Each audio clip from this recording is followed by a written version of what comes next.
এটা লাগাবো এটা এক্স্যাক্টলি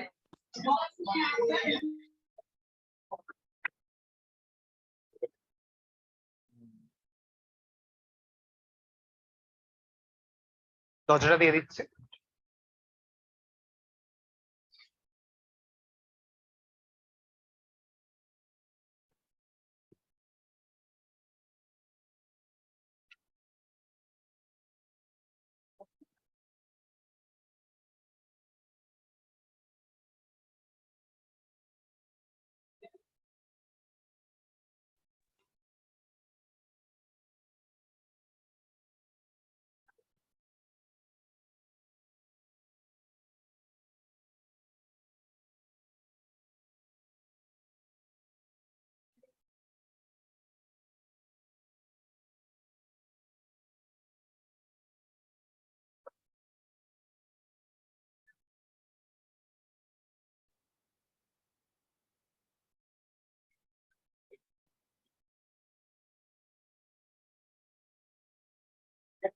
স্পিকারে প্রশ্ন জিজ্ঞেস করবে তো ওরা। আর ইয়ে চেঞ্জ কিভাবে করবো? না না জাস্ট ও আচ্ছা, জাস্ট নর্মাল মাউস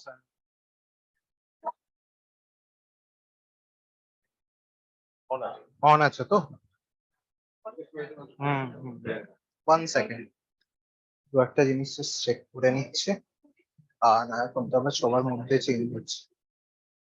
মাউস ঠিক আছে, মাউস এখানে ইউজ করতে, আচ্ছা হ্যাঁ, right.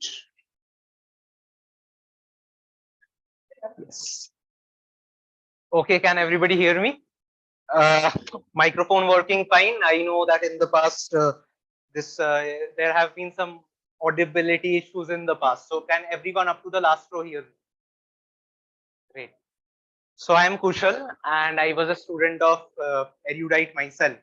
And the reason I have been asked to take this session is that I have offers this year from the IIMs at Ahmedabad, Bangalore, and Calcutta. And it's thank you. It really was much of a dream come true, but it's not really quite the huge deal that any of you think it is. And I am here today to bust a lot of myths around this. See, I've been in your position in the past, and I understand that it can be pretty daunting, really, to know that CAT is just the first of a number of steps. And for CAT itself being just an exam, you have enough structured material around that to know exactly more or less what you need to do for that, and you have a large number of. I'm sorry. Is someone asking a question? No. Okay. But yes, as I was saying, I understand that it can be pretty daunting, and I am essentially here to bust a number of myths around the post-CAT process itself and explain to you how the process after that works. Hopefully, what that will do for you is that it will allow you to focus on the rest of your CAT prep, secure in the knowledge that the rest of it, what comes after, is actually very, very doable, can be structured in a very approachable manner, and is absolutely no reason to fear your B school journey. So with that in mind, I'll take you through a number of slides that themselves will talk about many different parts of this post-CAT process. And how I would like to structure this is in the form of an interaction, because I don't think you want to hear me drone on for 2 hours at a stretch. I certainly have no experience in droning on for 2 hours at a stretch. But if you ask me questions as and when these slides come about, because for each slide will be based around a particular topic, and if you have any particular questions based around those topics, feel free to ask me those questions at that point. If on the other hand you have more general questions, we can keep those for the end of the discussion as well, and at that point I will ensure that I will try to get each and every last one of your questions, no matter how repetitive, no matter how stupid or how irrelevant you think that they are, because uh, I won't lie to you, there will be a number of irrelevant questions, but it's also my responsibility to explain to you why I believe those questions aren't particularly relevant to you, if I believe they are irrelevant. So without further ado, I think we can get started on this. Uh, Even before we get started, is there anything in particular that you guys would like me to focus on? Things that you are looking to gain a greater amount of understanding on, any particular questions you came to this session in mind with? Not at the moment? Fine, let's go ahead.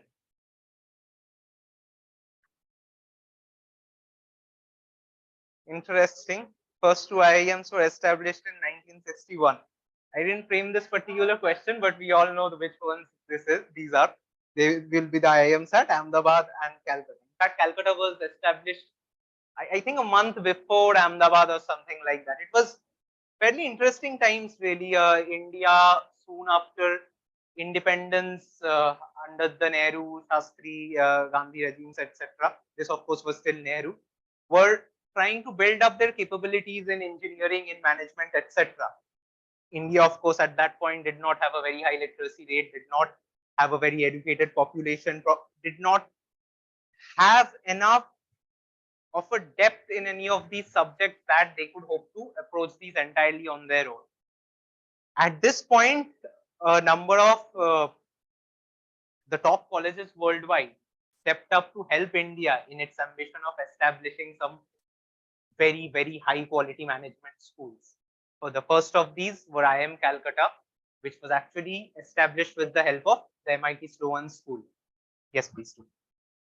And the second one, of course, was IIM Ahmedabad, which was established under the mentorship of Harvard Business School.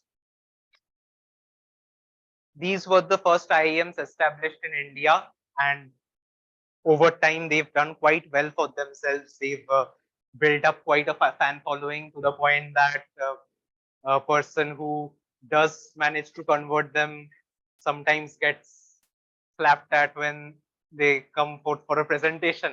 But we are where we are, and it has been a long journey for the IIMs to get to this point. And beyond this point, let's discuss further how we can make your journey there easier. I am Calcutta, 28th November. I am Ahmedabad, 16th December. Wow. Scope of the session. So these are the 5 things I will discuss today. Wow. They are what happens immediately after the CAT exam, the prep for the PI itself, which I consider the single most important part of what I'll be speaking about today. Interview experiences, not necessarily things I'll always want to relive, but we will speak about these in detail as well. And I'm sure you'll come up with a number of questions. And in all of these cases, I won't just be talking about my own experiences, because I didn't prepare in a vacuum. A, I prepared under the mentorship of Erudite, and B, I prepared with a peer group, a batch much like yourselves that consisted of less people, yes, about 10 to 15 people, but we all learned extensively of each other, of each other's experiences, of the questions we asked, from each other's profiles, from each other's life experiences, etc. And that also shaped up in the kinds of preparation journeys and interview experiences we had. All of us had somewhat different experiences. And it's important that I talk not just about myself, but also about all of those other people as well. Because some of you might relate more closely to me, but there might be others who relate more closely to some of the other interview journeys by some of my other peers, who themselves are very talented people and well, and from whose journeys I'm sure you can learn a lot as well. Now let's come to this first point. For most of these slides, I'll just load them fully at the very beginning. And postcard jitters. Exiting the exam hall. This was interesting. Short of a few notable exceptions who will have absolutely stellar CAT examination experiences much better than what they perform on average in mocks, most people, the vast majority of people, will be unsatisfied at the time they walk out of the CAT exam hall. You will be thinking about all the different things you told yourself you would not do. You will be thinking about what you felt you practiced enough times to not do but did anyway. For example, in my particular case, I had promised myself that no matter what happens, I would not spend more than 2 to 3 minutes on a particular math question. No matter what happens, I would move on. But yet, in my actual CAT exam, there was a math question that I got stuck on. And from the options, I knew that I was probably making some kind of silly mistake, due to which I was very close to the options, but none of the options were matching up with me. But in the process of trying to identify what that small mistake was, because I was not doing that question again from scratch, I was trying to understand it from the rough work that I've made and everything. I ended up spending almost 8 minutes to 9 minutes before I cracked it, which I believe had an overall impact on my score in CAT. I think overall in math, I got a score of about 35 to 36. Had I not done so, I might have gotten as much as 42 to 45, which was closer to my scores in mocks, and actually directly prevented me from getting to a 99.95 plus level. I ended up at 99.92 myself. But during the entire during the entire journey back, I remember just how bad I felt. In my own mind, I was thinking about all these questions I could have solved that I did not. I was solving these questions in my own mind. So this question I can solve in my mind in 1 minute 30 seconds. A bit scary, isn't it? These figures, but yeah. I see. I have a couple of questions. I'll come to you shortly, but I had a question from him before you. How many questions did I attempt from each section? So my strongest section was verbal. I attempted either all or all but one question from that section. 25, was that the number of questions? If it was, yes.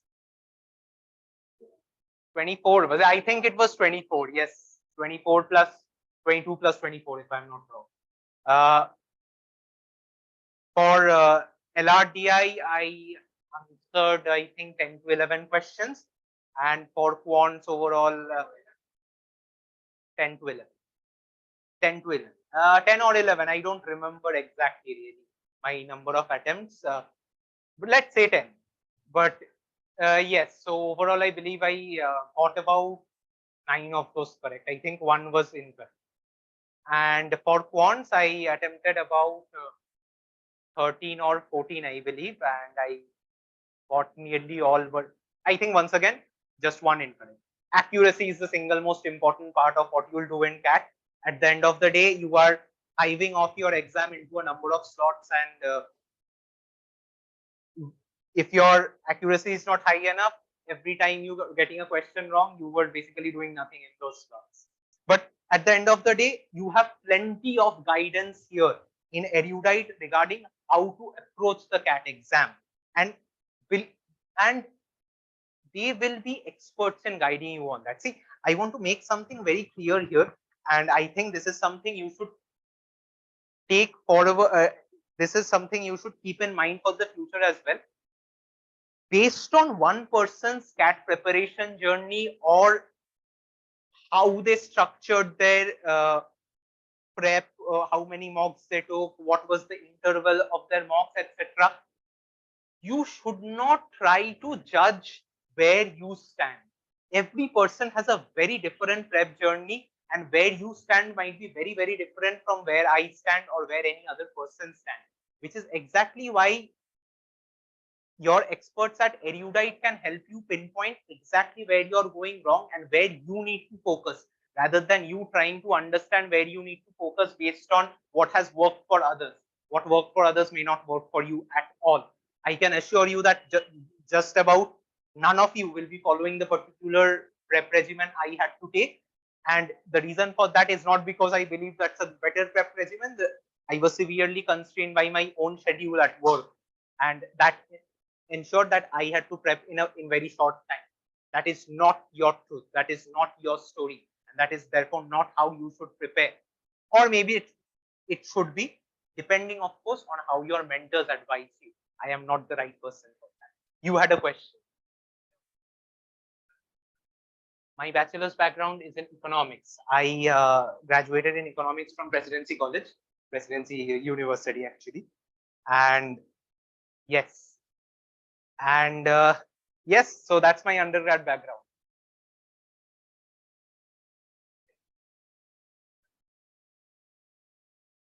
How difficult is it for a GM to crack in his fourth year? I see. At the end of the day, I don't believe it is substantially more difficult for a GM to crack CAT or easier for a GM to crack CAT than say a BCom or an economics grad.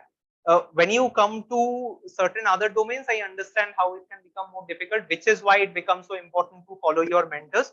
But even for a GEM, there's no reason to believe that you being a GEM will specifically handicap you in cracking the CAT in it. You, at the end of the day, all you can do is take your best shot. You can ensure that you are hitting your targets in your mocks, taking the best exam you can, and beyond that point, you know the rules that each IIM has in shortlisting people. Different IIMs have different rules. All of us are subject to those rules. But once again, no matter which IIM you eventually end up going to, the vast majority of them you will find are gems and gems, right? The vast majority of your IIM students are engineers. There's a reason for that. There is no reason to believe you will not find your way there because you are a gem. Oh, I think we might be going a bit too slowly, but official answer key release. I just want to take a short moment to speak about this and how lucky you guys are. There was a point in time where after CAT, we had to wait for almost 2 to 3 weeks before the official answer key was released and you could calculate your score.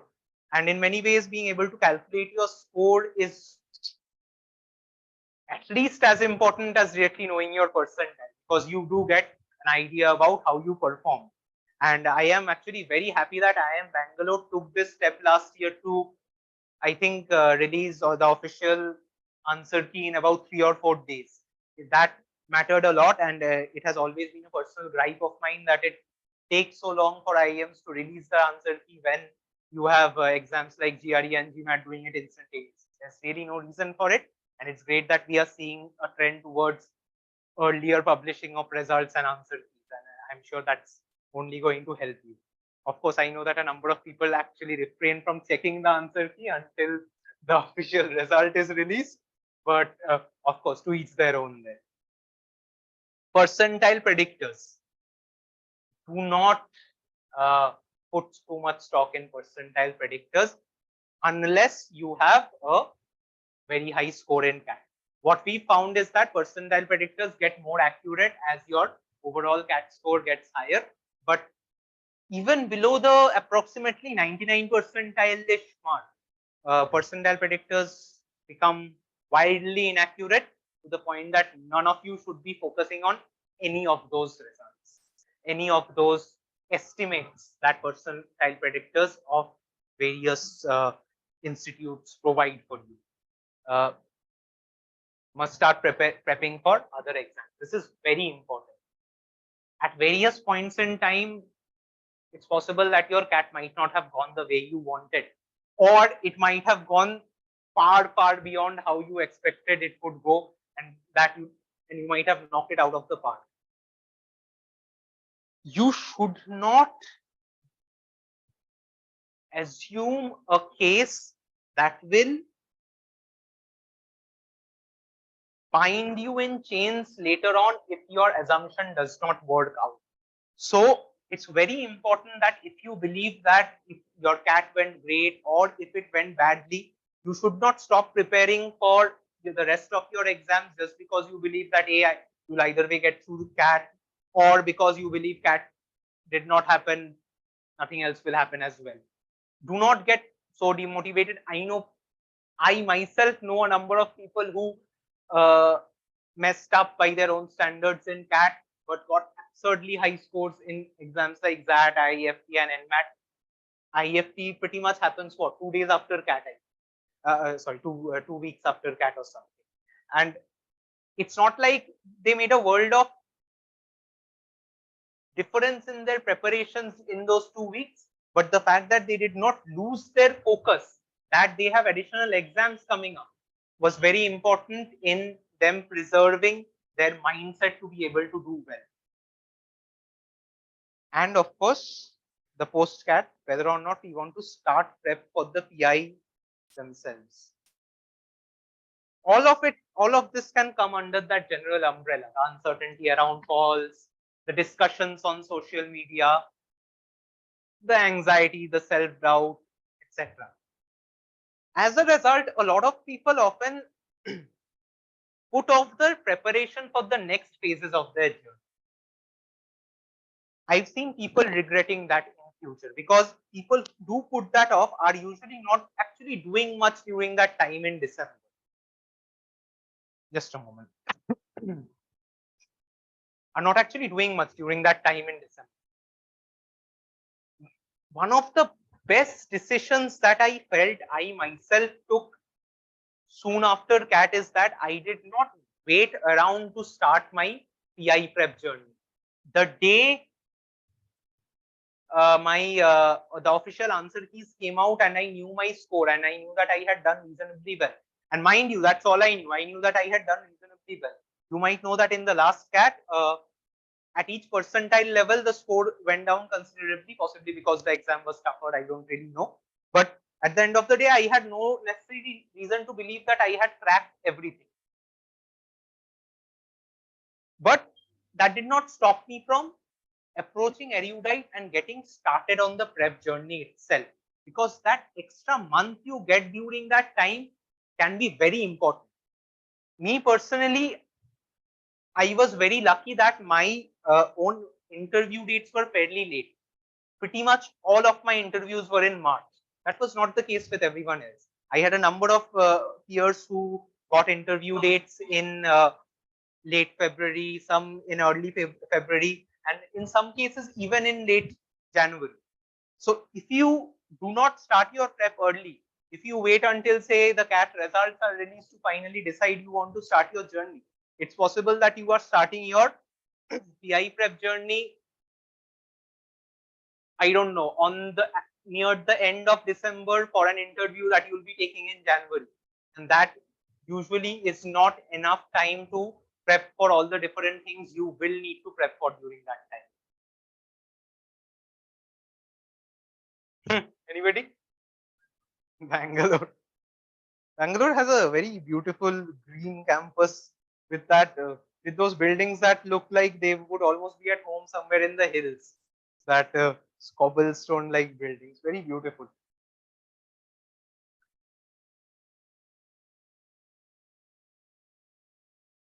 Now we are coming to some of the most important parts of this prep journey, the profiling part.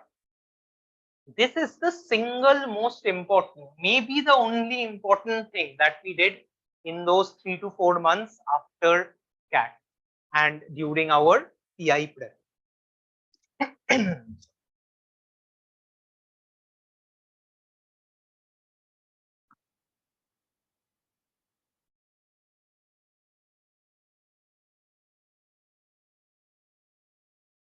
When I first reached out to Erudite regarding the PI prep program, the very first thing I had done, I remember, was I came down to Erudite myself to speak to those who would be becoming my mentors, in this case, Kaushik sir. I decided to attend one session by Kaushik sir to understand how Erudite approaches the interview preparation journey. What I was really looking for were reasons not to join, really. What I found instead was an extremely structured prep plan. I think it happened in, I attended the session in this room itself. And the memory I most took away from that first session is that for a lot of the questions Kaushik sir asked me on that day and asked the class on that day, I remember walking away from this room thinking, damn, these are really good questions that I don't really trust myself to have come up with myself. And that was a very important part of the start of my CAT prep journey, because it was the first time I got a bit of a reality check that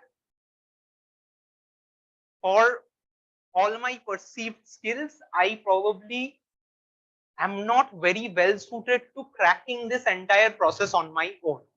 And that there are experts who know to ask the questions that will make your overall profile more impactful. Simple case in point, a very simple case in point is, by the way, I am a high work ex candidate. I applied this year with 3 years of work. But one thing I remember is that when I first started my profiling process, I had expected that I would be speaking quite a bit about my social and NGO work during college. It's something I was very passionate about. Still am, really. But as a result, I had expected that it would form a part of my profile, because I felt that if my interviewers went on to ask me questions about those things, I can answer passionately and convey my passion about those things. I remember in my very first trial session, Kaushik sir asked me a question, which was that, Kushal, you say that you are so passionate about these things, but uh, and I understand that you have worked in a startup for from a very early stage for a very long time. As such, you have gotten next to no time to engage yourself in social work. But if a particular interviewer approaches you with the question, Kushal, you speak so much about your passion about all of these things, but are you telling me during all of this time you didn't get even a bit of time to do any social work? How would I even answer that question? It would be nearly impossible for me to answer that question given what I have done over the last 3 to 4 years. And the moment Kaushik sir asked that question, I realized I did not have a very strong answer to it. And eventually, when we worked on this entire assignment of profiling, all of it came down to distilling our points, distilling our profiles down to a concise, impactful, and what should I say? Concise and impactful. Yeah, really. Those are the two single most important things. Now, let me tell you a bit about how Erudite took us through this process. Yes.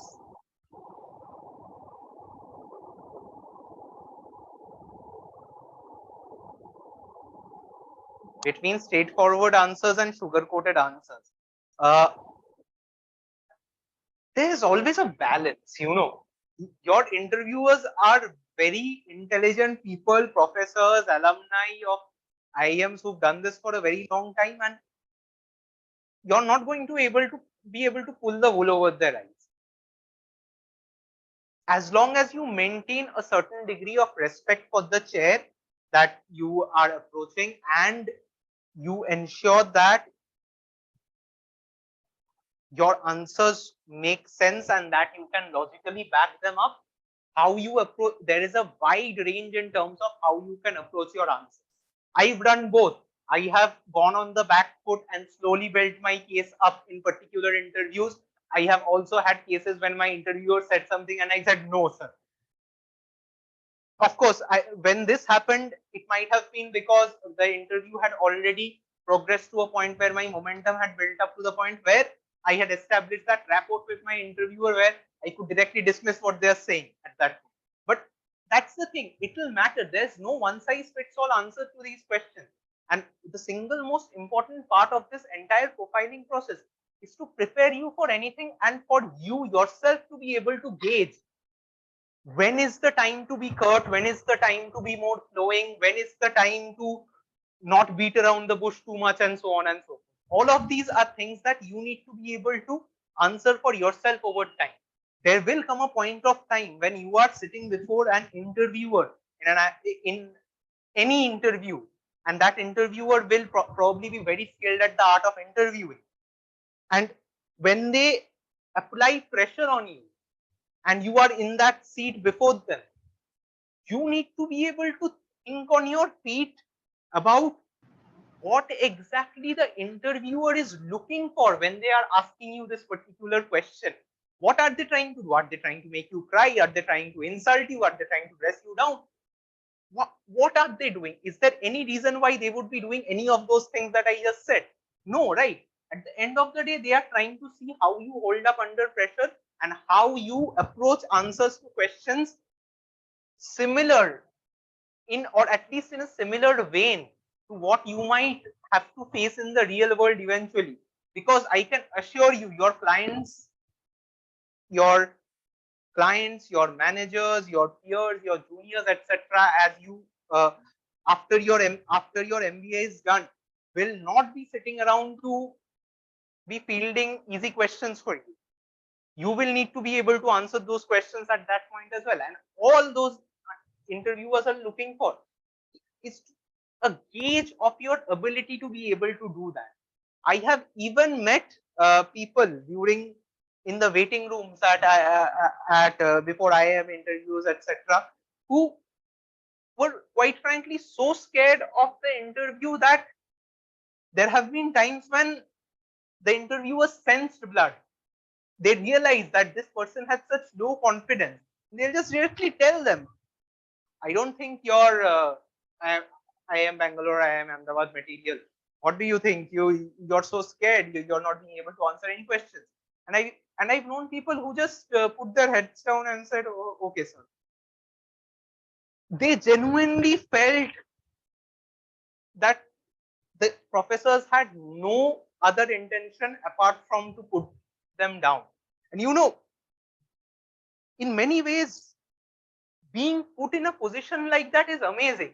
It is, as you go through your prep journey, you will realize that being in a position where your interviewer is directly telling you you are not worthy of this college is an amazingly powerful position to be in.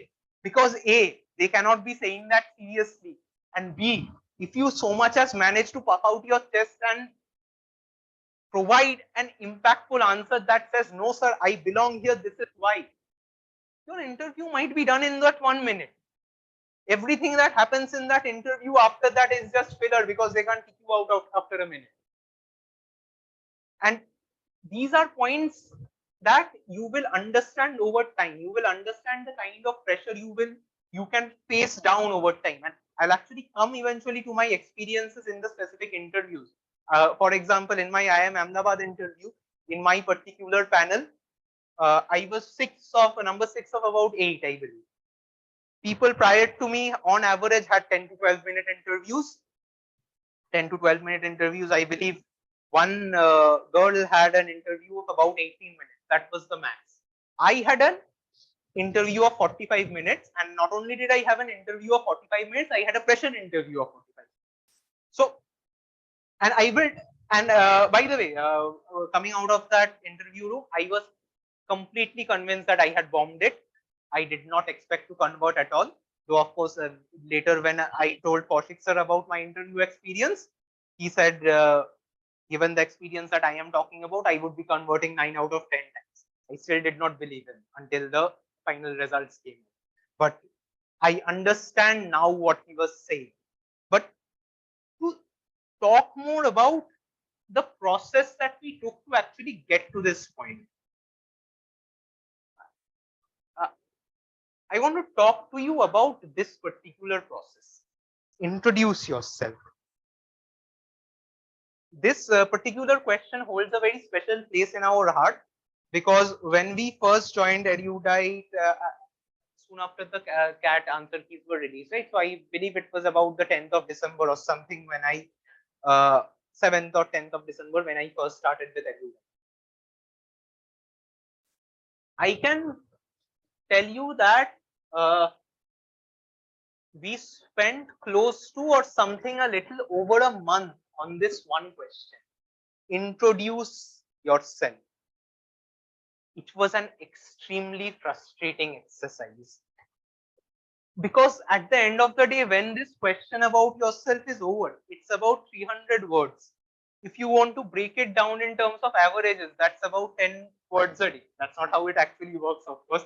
An average, like, it's about drafts in reality. But the point I want to emphasize here is just how much time we spend trying to understand who we are and what the best parts of our own profiles are. I even have a first and last draft of my introduce yourself section that I will soon be coming to be fair, I couldn't actually find the true first draft. It was even more horrible, but I do remember some of it, so I'll try to tell you about that from memory. But in this particular introduce yourself section, as we were spending a full month, we knew that many of our peers in a lot of other institutes, etc., had progressed beyond this question. I don't know, beyond the first week, beyond the first 2 weeks ish. And for a very long time, we were just not sure why we were doing this for so long. We there were a number of people in that batch of 10 or 12 people initially who, in our own personal conversation, posed this question at various points of time. Do you feel that we are progressing at all? Do you feel that we are getting any value out of this, etc., etc.? At the 2 to 3 week mark was around the time we first started realizing that our profile, this question had started crystallizing around who we are. I still remember I had a batchmate, Kaushik. Also Kaushik. Kaushik sir was our mentor. This is another batchmate, Kaushik, who was also made it to IIM Ahmedabad this year. I still remember the day, this was maybe about day 15, 16 or 17. I still remember the day Kaushik finally made a major breakthrough in his profile. And on that day, after classes were over, when we were chatting, he was talking about how he understood that everything we had done in the last 2 weeks had equipped him to be able to build this particular section about himself. And later on, when we compared these sections about ourselves to those from other against our peers from other institutes, we realized that the qualities of our introduce yourself sections were incomparable. You read other people's introduce yourself sections, it will go like, my name is this, I was born in this city, I went to this school, I went to this college, during college I did this. After that, I went to work here. These are some of my significant achievements, and so on and so forth. Not a good way of approaching introduce yourself sections. And yet, that is what the vast majority of people do outside Erudite. I know this because I've spoken to a number of people, even in those, as I said, in those pre-interview waiting rooms, etc. I understand how they've approached the question. I understand that they never quite approach the profiling question in the same way. And once we started realizing it, there was no looking back. I'll quickly take a step back. When I first came to Erudite with Kaushik sir, to speak to Kaushik sir, one thing I wanted to make relatively clear to him, and I did, is that, sir, I don't feel that I will be able to give you a lot of time. I don't feel like I will be able to attend classes physically. I have a very, very busy schedule at work. I have a lot of juniors. Uh, I have a, I have a truly packed schedule, really. Kaushik sir told me, okay, but first you attend 1 to 2 sessions and see whether you like it. I realized very early on that the combination of being part of a classroom which was being forced to think about their profile, part of a very intelligent classroom, by the way, most of whom had top calls from top colleges. We bounced ideas of each other, we bounced questions of each other, we bounced thought processes of each other. Each and every one of these people are so smart, and I guarantee you that they will make you think about questions that you had not thought of. At the end of the day, we don't always make progress from scratch. We make progress by standing on the shoulders of giants. That has always been true. And I realized very soon just how valuable this classroom environment is, which is why, even though I was working 14, 15 hours a day really at that point at work, I was here for at least 30 to 45 minutes a day, every day. Just about every day, I found the time to be here for 45 minutes with travel time, let's say that 2 hours out of my day daily. And yes, it was exactly as difficult as it sounds. I had to wake up early. I had to, and it's not like those 2 hours were the only time we had to give for this, right? We have to also go back home and work based on the feedback that we got, based on the questions that came up, etc. All of these things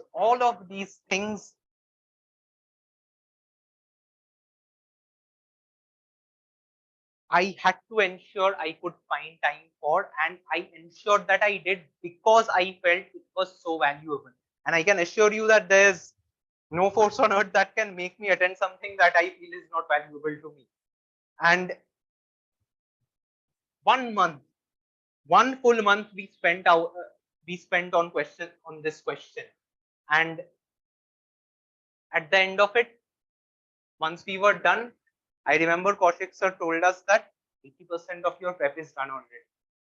And we believed him and we agreed with him. More importantly, we agreed with him because we realized that based on how we had created our introduce yourself section, the rest of our questions and profiles would flow from that. Let's look at some of these sections. Stories.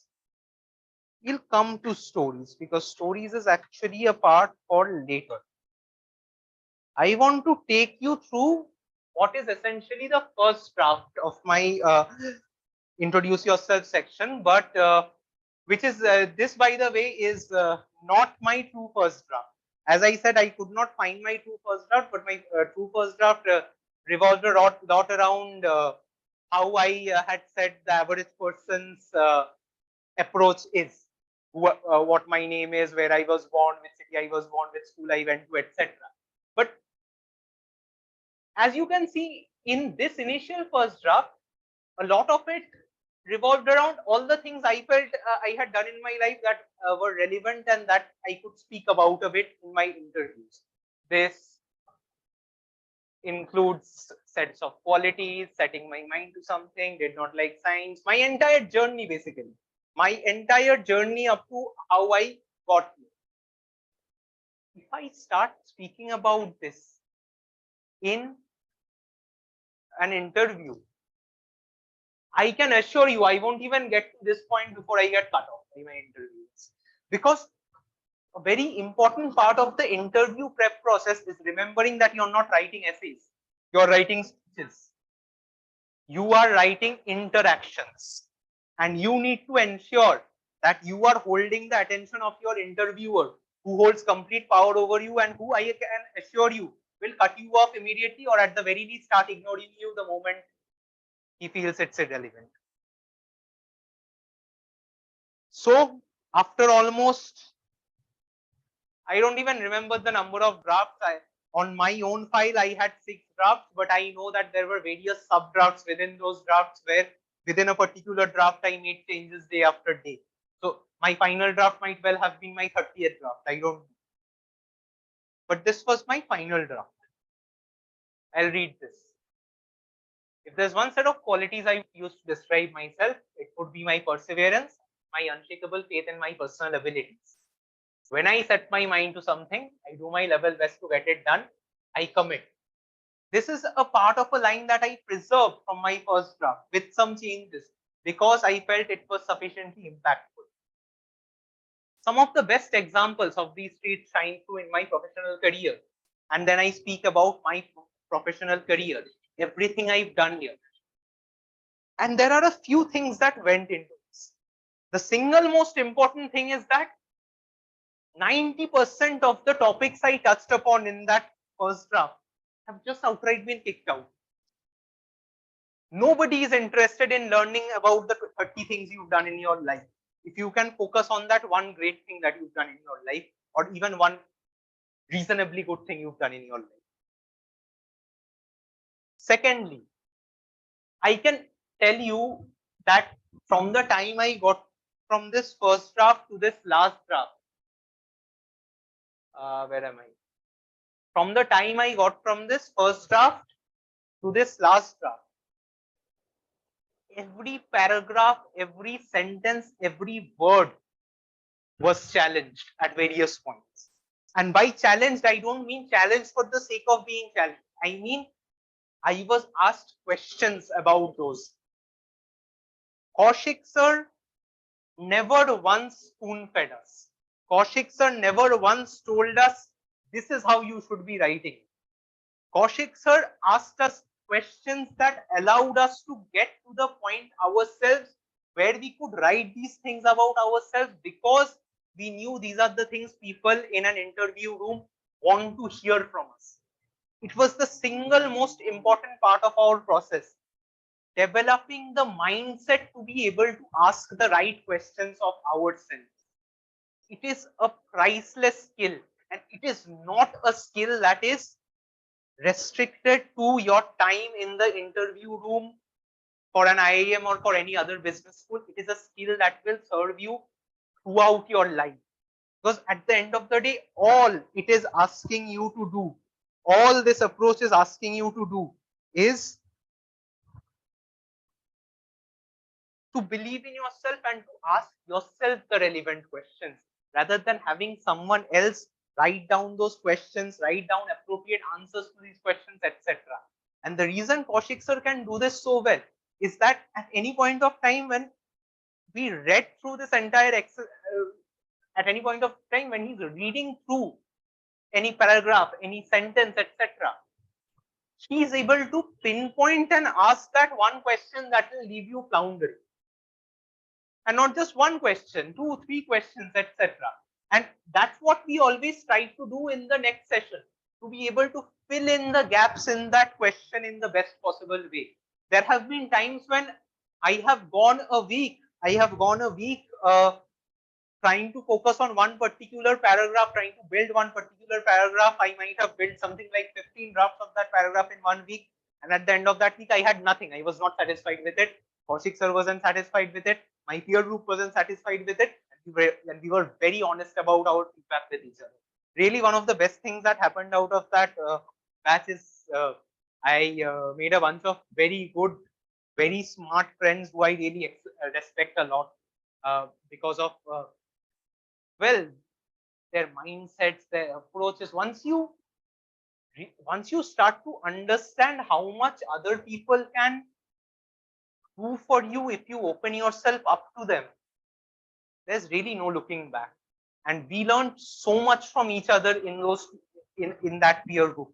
We read each other's essays, we critiqued each other's essays, each other's points, etc. And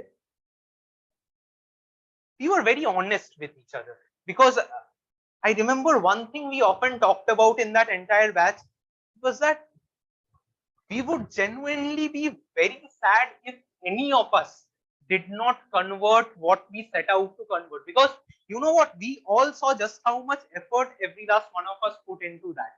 I know how much effort every last one of my peers put into all of their questions, all of their later management stories, their profiles, their preparation. Some of them had to overcome pretty significant difficulties to be able to keep up with their CAT prep. But they all did it. They stepped up. Which is why eventually there was a certain bonhomie that developed in the group. Everyone wanted what was best for everyone else. And that had a cascading influence where we really, really improved each other's profiles over time. And it eventually leads to good, impactful final drafts that are less likely to be cut off when your interviewers finally come to it. I remember one of the exercises we conducted when we finally had this final draft is I would read through this draft before Kaushik sir. Not read, I would give a speech on it basically. Kaushik sir would interrupt me at various points and then say start speaking again. What I realized eventually was that if I am stopped at any point here and I just pick up the next sentence onwards, it's as if I never stopped talking in the first place. At no point in this entire write-up can you cut me off in a way where if I start again, you will feel like I am starting with a completely new essay. So much focus did we place on how the overall essay flowed, for example. And all of this ties back right to my initial point that you are not writing essays, you're writing speeches, you're writing interaction. And that is why once you introduced yourself, all the things that you describe here are one of these things is what your interviewers will latch on to in asking you questions. I know that your interviewer, even before you step into the room, has a bunch of your the application form itself, right? And I'm sure they do read that in some detail as well. But you can overwhelm all of that with a simple introduce yourself section.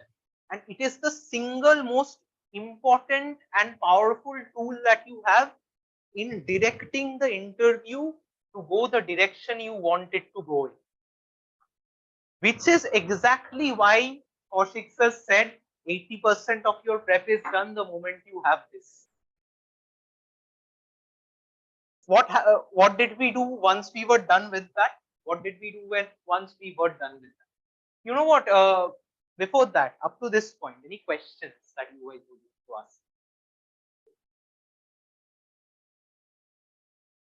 Yes.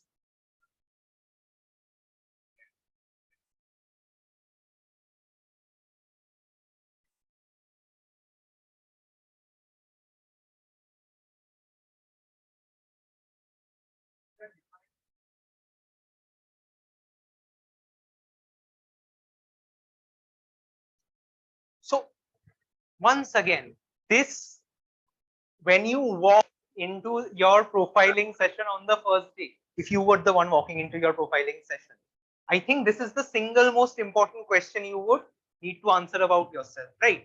And I obviously won't be able to provide you a very cut and dry answer on this.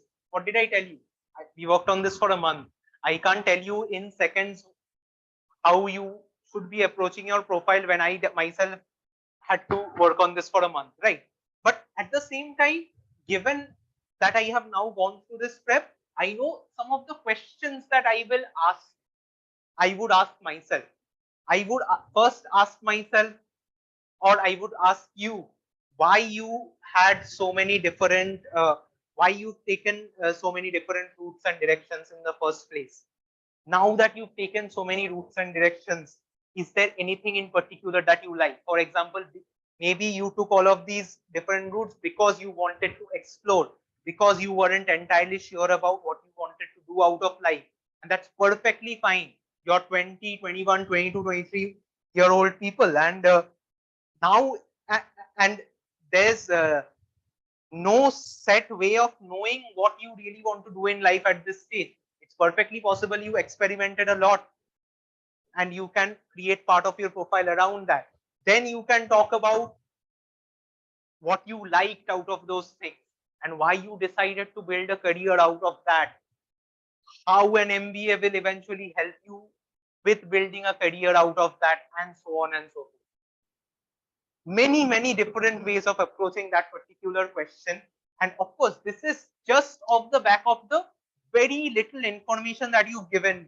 You have been alive for at least 20 years. There have been lots of experiences in your life, and a lot of those experiences you can eventually use to draft what you are eventually going to draft in your introduce yourself, in your management stories, everything.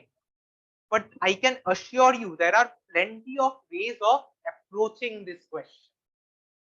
And you yourself will eventually find 3 to 4 approaches that you feel will work reasonably well, and you will eventually narrow down probably on that one approach which you feel will absolutely make your profile stand out. And I can assure you, nobody has so average a profile that they cannot make their profile stand out at all. Even if you feel that you are a complete fresher who has not done a single internship, has done absolutely nothing in your life. I'm not saying you have not done anything in your life. I'm saying if you feel you have not, even then, I can assure you, you can build quite an exceptional profile. Because people don't quite appreciate how much they've done over the course of all this time. The way Kaushik sir will ask you questions, the way you will see your peers thinking about their own profiles, the questions that they ask themselves, etc., will give you a lot of ideas of your own.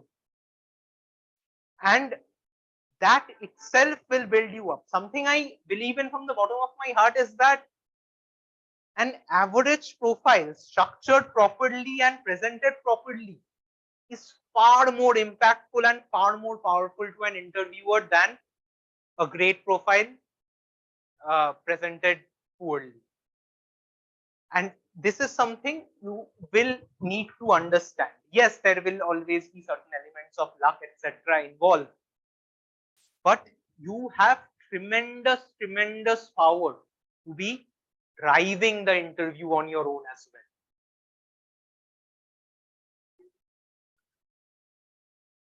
Any other questions in this? Yes, you first, then you.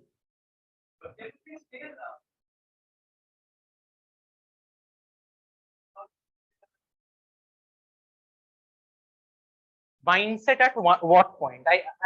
If I were to ask you this question, I would break down my mindset after CAT into certain timelines. Right, the first timeline is when I've taken CAT, but official answer keys have not been released yet. After that, when I've taken CAT and official answer keys have been released, and I am now wondering which steps I want to take late after this. You can ask me about my mindset further 1 month down the line, at which point I am already well, I have come quite far ahead on my preparation journey in my profile. So, what part of the journey are you asking?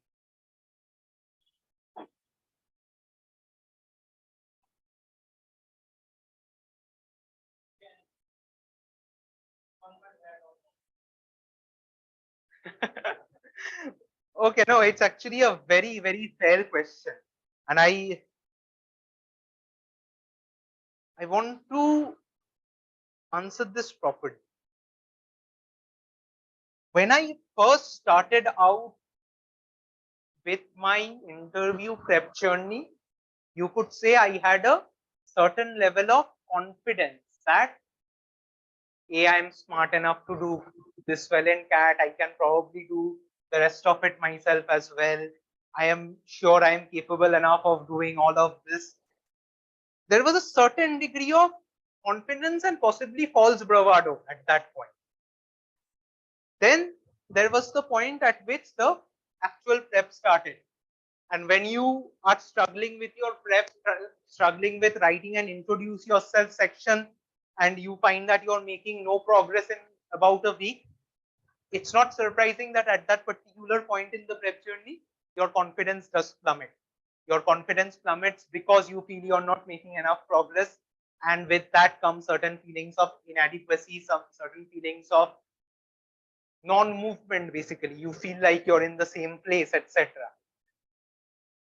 Over time, however, as you see your own profile solidifying, as you bounce ideas of others, as you yourself understand how much better off you are in fielding all these different questions that you might even be approached with by your interviewers.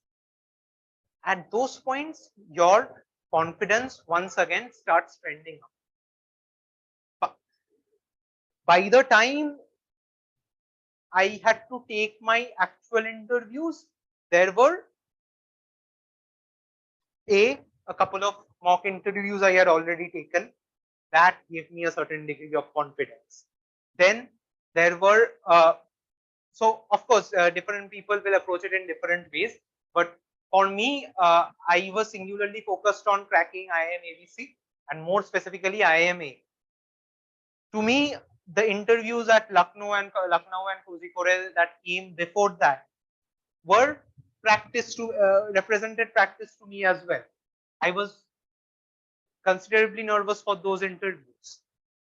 When I found, however, how well prepared I was for those interviews, that also gave a fillip to my confidence. So it will be a process.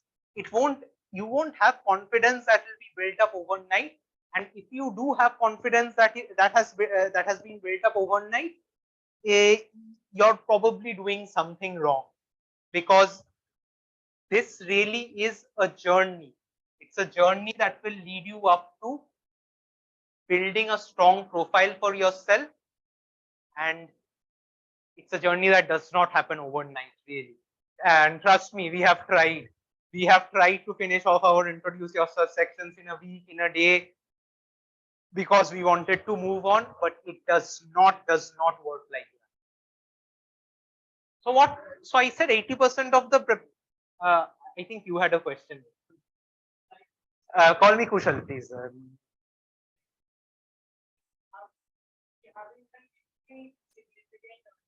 If you feel you haven't done anything significant.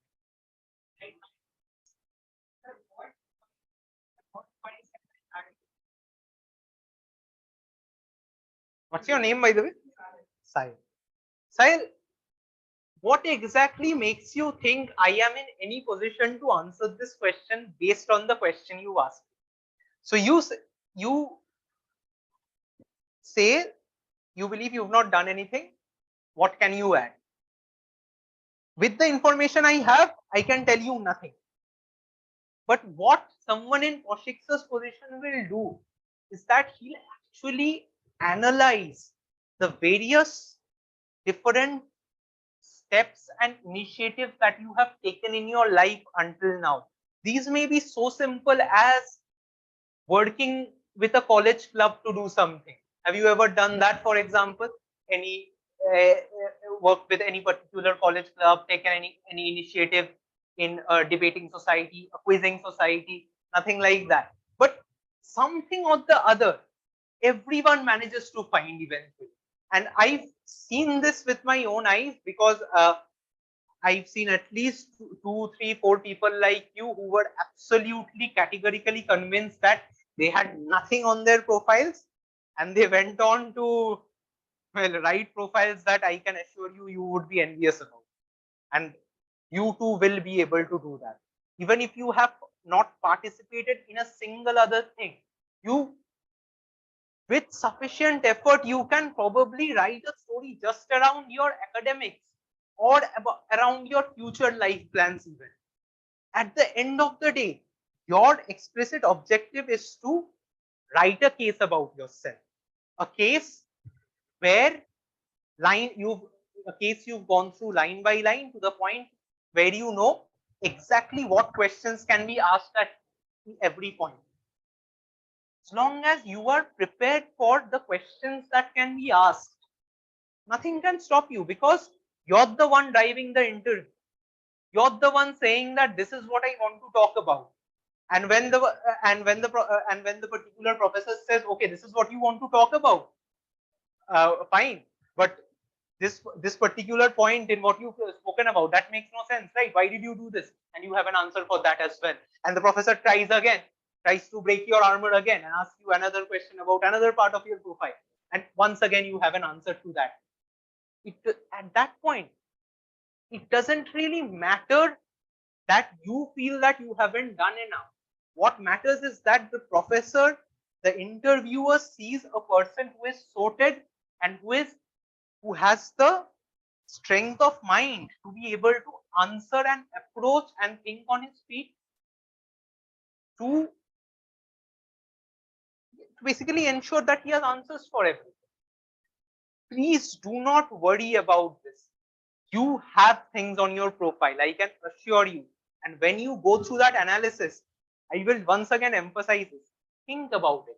Think about what a bunch of smart people are doing if they are sitting in a room an hour a day, going back home, putting in another hour or two every day, trying to write about themselves in about 300 words.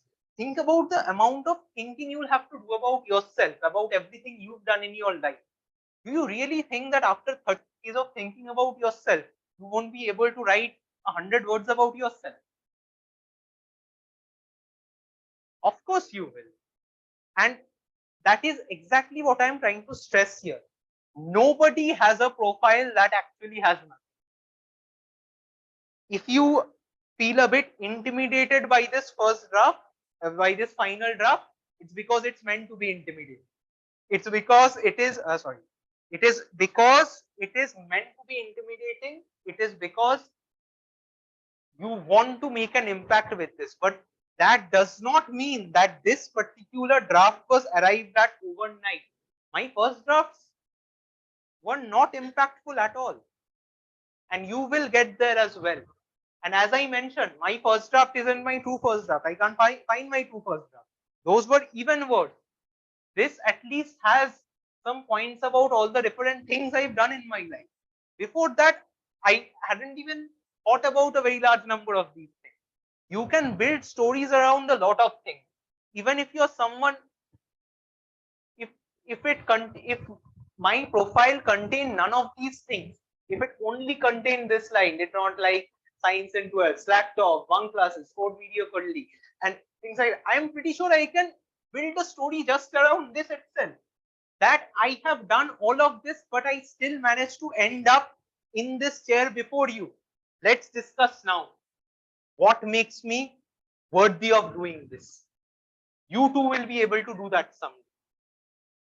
And Kaushik sir and your mentors at Erudite will be able to guide you on that very well. My only request to all of you guys in this situation is that you start early. Because one thing I did notice out of some of my peers is that those who started late also suffered more. Because how can I say this? When you are working against a tighter deadline, you have you are even less likely to be able to sit through 30 days of working on an introduce yourself, and that severely hampers your profile. Start early. I can assure you, you will get it. I told you. I was here uh, within a week after my official answer keys were released. That's how early. Any earlier than that? No. Earlier than that, you should be preparing for your exams. And I really mean this. Earlier than that, you should be preparing for your exams. I am telling you all of these things to let you know about the part of the journey that lies beyond this point. But you should not be thinking about these things too much until you have focused specifically on the exam. There are steps, and you should take those steps one at a time. I never focused on these things until after the exam. And I don't want to say neither should you, but I certainly won't say it's good practice. Most important step of your journey. So it's a continuation of the previous slide. And as I said, 80% of our prep was done with the introduce yourself session. What remained after that? Of course, you can't just take an introduce yourself section and call it a day after that, right? You need to speak in your interview for 20-30 minutes related to various experiences in your life, etc. What we did beyond this point is that we found 2 to 3 great stories from our lives. These could be stories from your college, stories from your work experience, stories from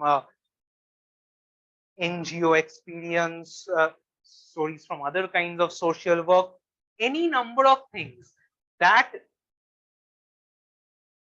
satisfy one primary criterion, which is that it contains these three: facts, experience, managerial qualities. Because in this entire debate around how to prepare for personal interviews, I sometimes feel that a very important point is lost, which is that you're preparing for business school. They are ultimately trying to test your skills as a manager. This is not an interview of the kind you take for American Idol or something like that, right? This is a very particular purpose in mind, whether or not you are capable of doing well in business school. And business school produces managers. It also produces entrepreneurs, it produces investment bankers and financiers and a lot of other things, but ultimately they are all managers. And it's important to keep that in mind. At any point of time, any initiative you took, anything at all, you can actually relate to the rest of your introduce yourself section. And when your interviewers ask you various questions based on what you have written on your introduce yourself sections, you can take a segue into these points. Because you specifically crafted these stories in ways that they can fit into your introduce yourself section. Your introduce yourself section should never have too much detail. Your interviewer will at most give you maybe 1.5 minutes to let you talk about yourself in an introduce yourself. But the hooks you provide your interviewer during that time, those hooks are what will go on to be the follow-up questions from your interviews. And it's important to remember that ultimately all of this has just one purpose, which is to ensure that you are the one driving the interview. Because if you're not the one driving the interview, your interviewer is driving the interview, and that leaves you in a state that has far, far less power and far less control. And so, yeah, we worked on our stories diligently beyond that point. Beyond that point, Kaushik sir himself gave us a bunch of, I don't know, 100-ish questions. And our objective was very simple. We didn't have to actually write the answers to these questions. We just had to be able to ensure that for each and every one of these questions, we were able to relate either some points from the introduce yourself section or some of the points from the stories section, etc. And these questions in and of themselves were very exhaustive. They would pretty much cover the gamut of mostly everything that you could be asked in a business school interview. And this is where it becomes so important. So many people feel that you can be asked just about anything in an IIM interview, right? How do you prepare for those 1,000 questions? You prepare for it like this. You build a solid base for yourself, a base that is known as the introduce yourself section. You stack that base up with management stories and greater details about things you mentioned in your introduce yourself section. And then you relate all of those to all those different questions that must be asked. It is not a case of preparing independently for each and every one of those questions. That is not humanly possible. And if you go down that path, yeah, you will probably manage to prepare for quite a few of those questions independently, but there's a fair chance that you will be very repetitive about a lot of those things. And because you are approaching each of those questions independently, you will probably not have very high quality answers in it. Whereas here you are working off a very high quality base in the first place, which will ensure that that quality trickles down to the rest of your questions and answers. And that is primarily the approach that we took in our overall profile. I think enough really on profiling. I'll go to these points. Any other questions on profiling? Anything at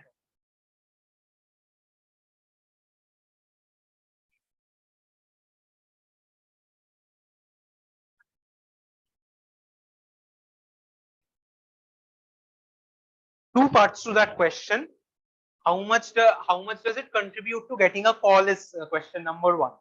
And there, I think more or less most people know that you should have marks above about 80% in 10 and 12 to ensure that you're getting more or less enough points to at least ensure you're getting a call. Please. To at least ensure that you're getting to at least ensure that there's a possibility that you can get a call. But once you have received your call, nobody cares about your board marks at all, or even your graduation marks for that matter, unless you have an extremely low score, in which case someone might ask you the reason for it. But of course, if you have a low score in something in college, you should already have known in the first place that that is a question you should be preparing for. Once again, very advantageous position to be in when you know exactly what questions you should be preparing for. Guys, we only have about 40 minutes left. So if we could keep the chit chat for after that, it would be very helpful. I know 2-hour sessions can drag on a bit, but I do want to ensure that everyone who has questions gets them cleared up properly. So yes, beyond that point, nobody cares. I've spoken today about my batchmate Kaushik, who has also gotten through IIM Ahmedabad. He's a Xavier student. I think a number of you would be Xavier students yourselves. Do you know how much he had in his graduation?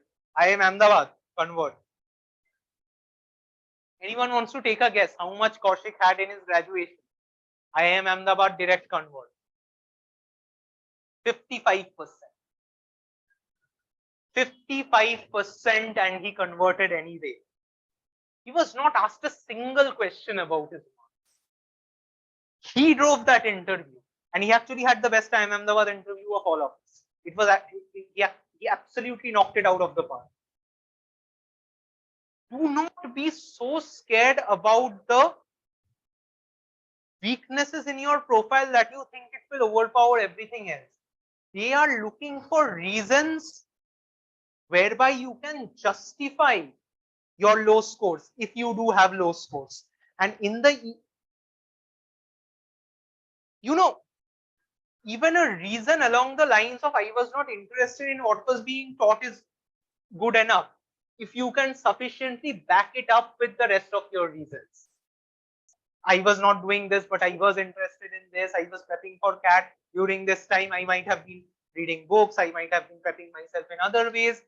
Lots and lots of ways in which you can approach these questions. But there is never a single deal breaker. There is no single deal breaker that will say, oh, you're below 55%. Yes, I know I've allowed you into my interview room, but we probably made a mistake. You can leave. That will never happen to anybody. I think there were a few other questions as well. I couldn't quite hear you. What are the impactful hooks? See, every person's impactful hook will be different, but you have to understand what we mean by a hook.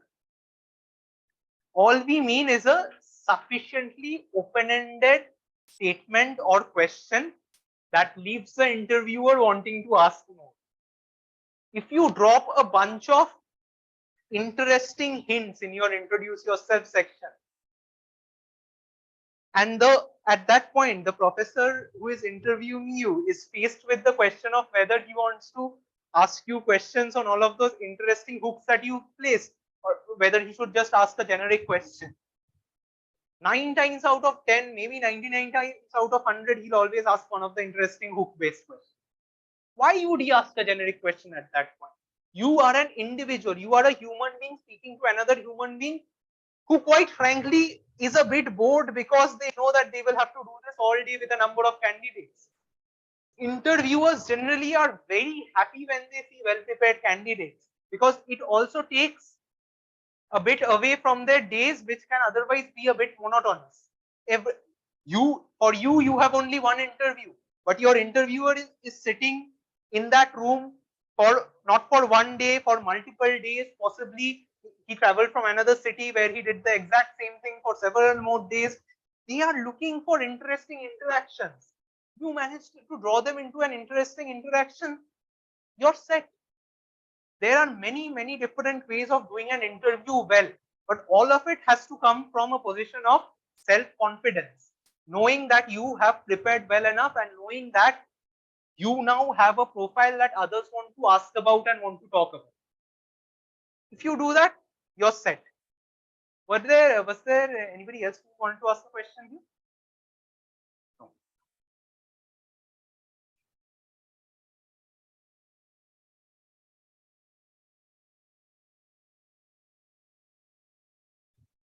See, once again, I want to stress your mentors know best and everything, but this is a very generic question, so I am more comfortable answering this. How much your ultimate CAT scores line up with your mocks depends on how thoroughly you took your mocks in the first place. That is, did you take your mocks regularly enough and as enough of an integral part of your preparation that your mocks over time A became stabilized at certain levels and B became a true reflector of your prep level. So if you know that you are consistently getting, I don't know, 80 plus minus 5 or plus minus 10 in your mocks, Of course, this will be adjusted a bit for how difficult the particular mock is and all. You know that at that point you've stabilized at that level. At that point, you are far more likely to get a score in CAT that is closer to that level. I'm not saying you won't do better. I'm not saying you won't do worse.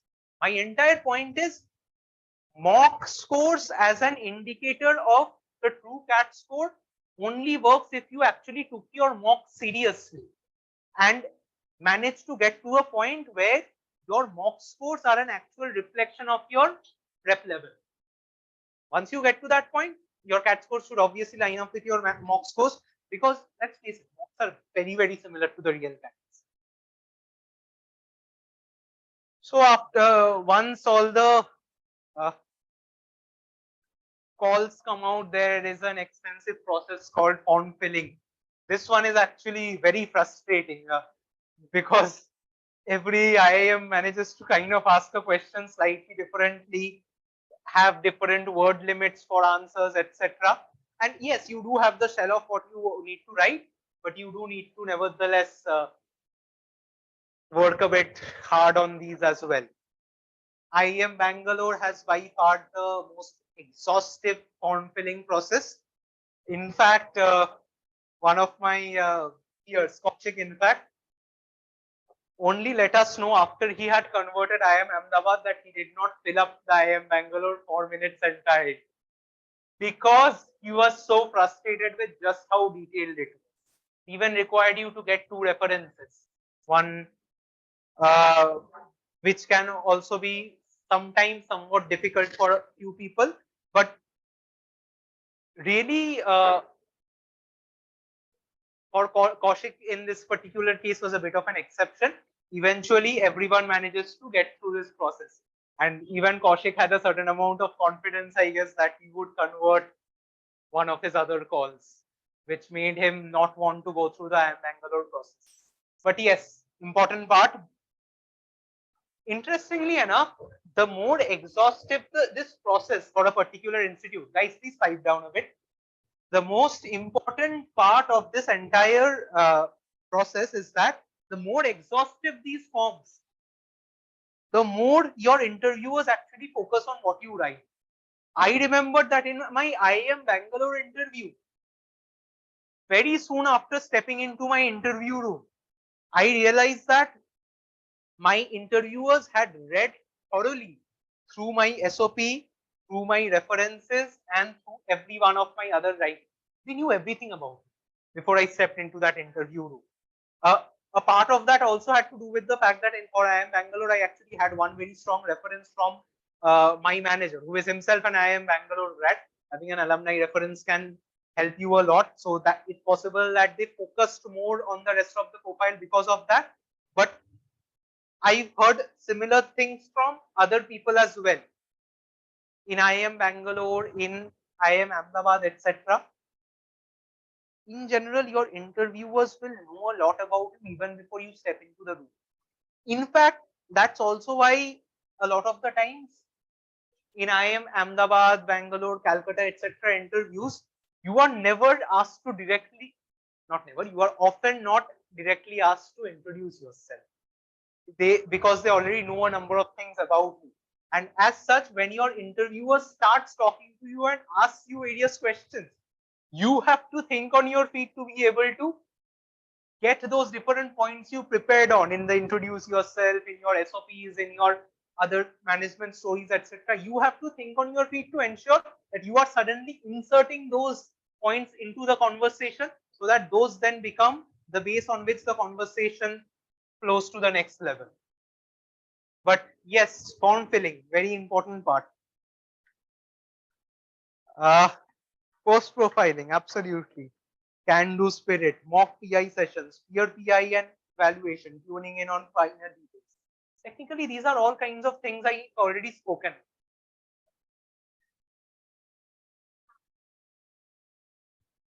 You have classroom 1? Oh, yeah, please, if you have a comment. There's absolutely nothing to mind. I absolutely have no issues. Anyone who needs to leave, please go right. Nobody is minding anything. I can assure you that the vast majority here has been covered.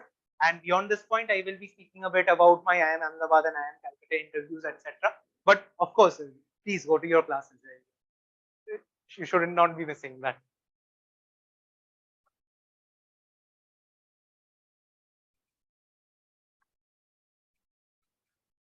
Kushal.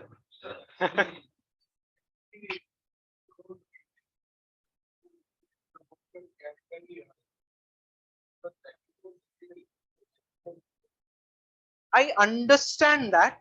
At the same time, I would like to emphasize here that my purpose here is today is to specifically talk about the journey after CAT, because and I emphasize this at the very beginning. I don't believe hearing about my CAT journey will really help you in much of a meaningful manner. Yes.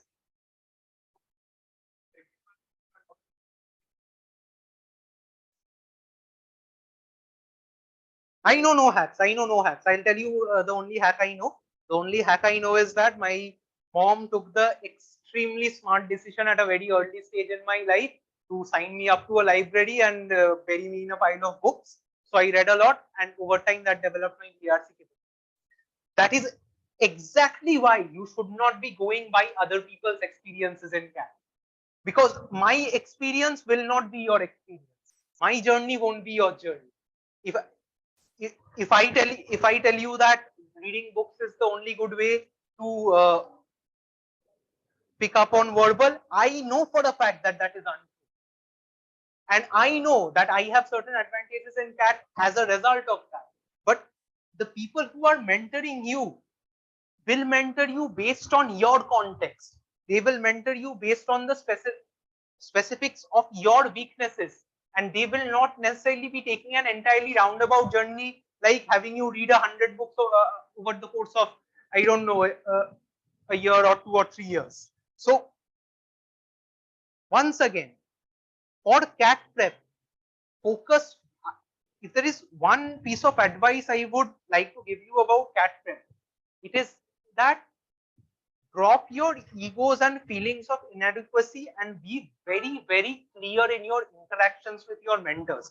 If you feel you are weak about something, and if you feel that you are the only person who is weak in that particular topic in your entire classroom, I don't care if you are having trouble doing 2 plus 2 equals 4. If you are having trouble, you go and tell your mentor without shame. Because you know what? Nobody 1 year, 2 years, 5 years down the line will remember that you asked a relatively stupid question in class. But you will remember that when you asked that stupid question, your mentor might have given you that one answer that allowed you to help, that allowed you to clear up that concept. And that is valuable. What others think, worthless. Speak to your mentors. Be very, very clear about the issues you are facing, about the issues that you repeatedly are finding insurmountable. Because they have lots of experience with dealing with students like you, your specific case, and they will be able to advise you for your specific case as well. Do not, and I will go one step further. You will find lots and lots of answers online on Quora, on a bunch of other forums regarding people's CAT preparation journeys. Do not focus too much on those, and do not suddenly believe that a particular person who has scored a higher score was only able to do that because of a universally applicable regimen. No, that is not the case.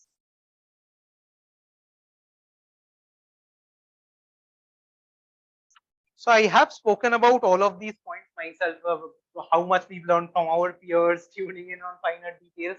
So I won't really go too much into these points anymore. Beyond this point, I want to talk about some of the other sessions that were taken. Formal classes for GD, WAT and other sessions. I remember attending 2 very impactful sessions. One was by Shojol sir. Shojol sir gave us a session on body language essentially.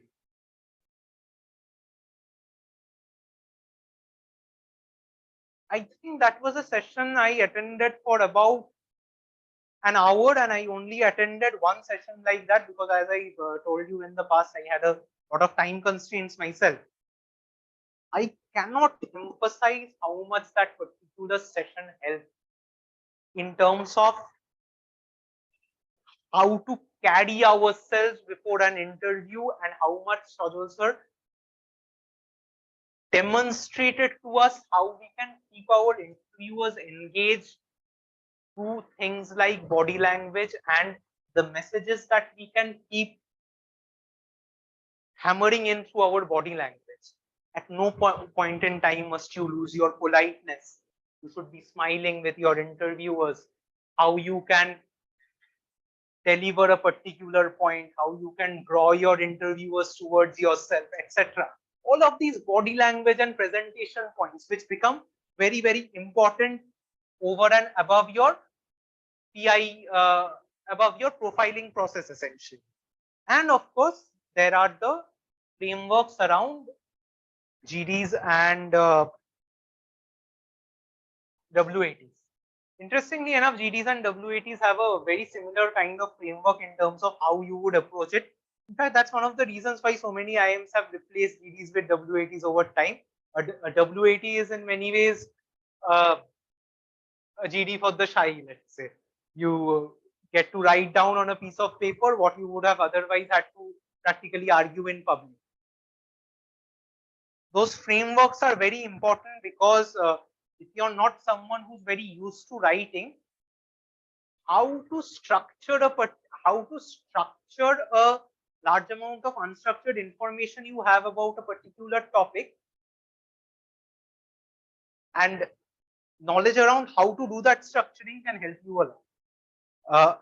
And essentially, Sajal sir's classes there will provide you with a template on how you can approach GDs and WATs in a way that will always make your essays or your speech look structured, and make it always and ensure that you are delivering impactful points.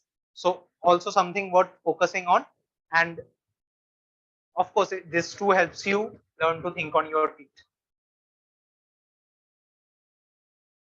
3D day, healthy food, sound sleep. I am really, I feel really, really hypocritical talking to you about this one in particular. I did not sleep well at all.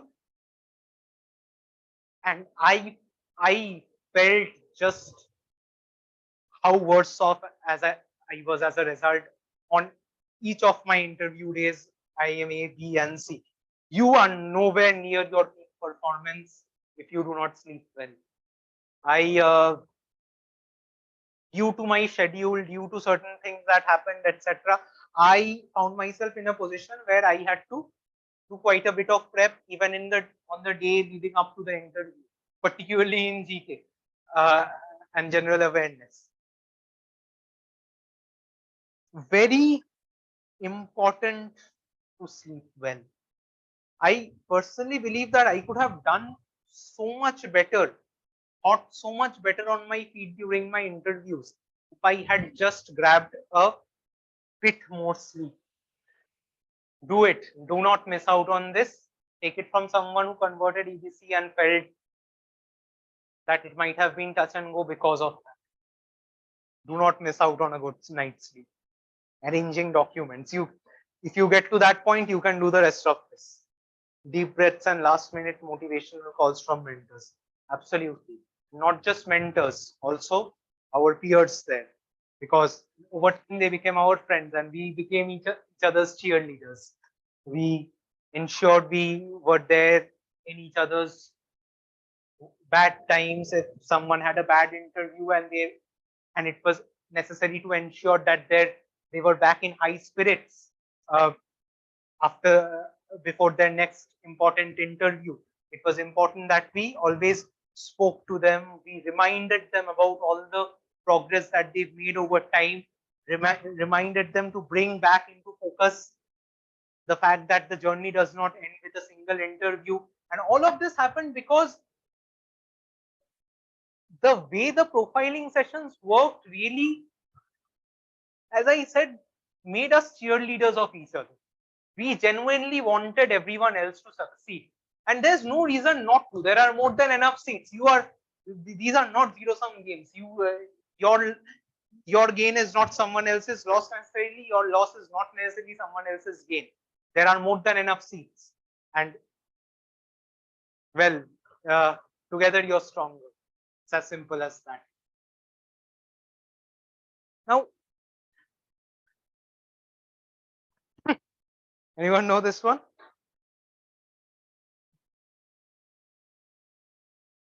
It's XRI. IIM Calcutta and XLRI have some kind of historic rivalry that they take out in the form of various competitions, various these might be case competitions, sports competitions, a bunch of other things. And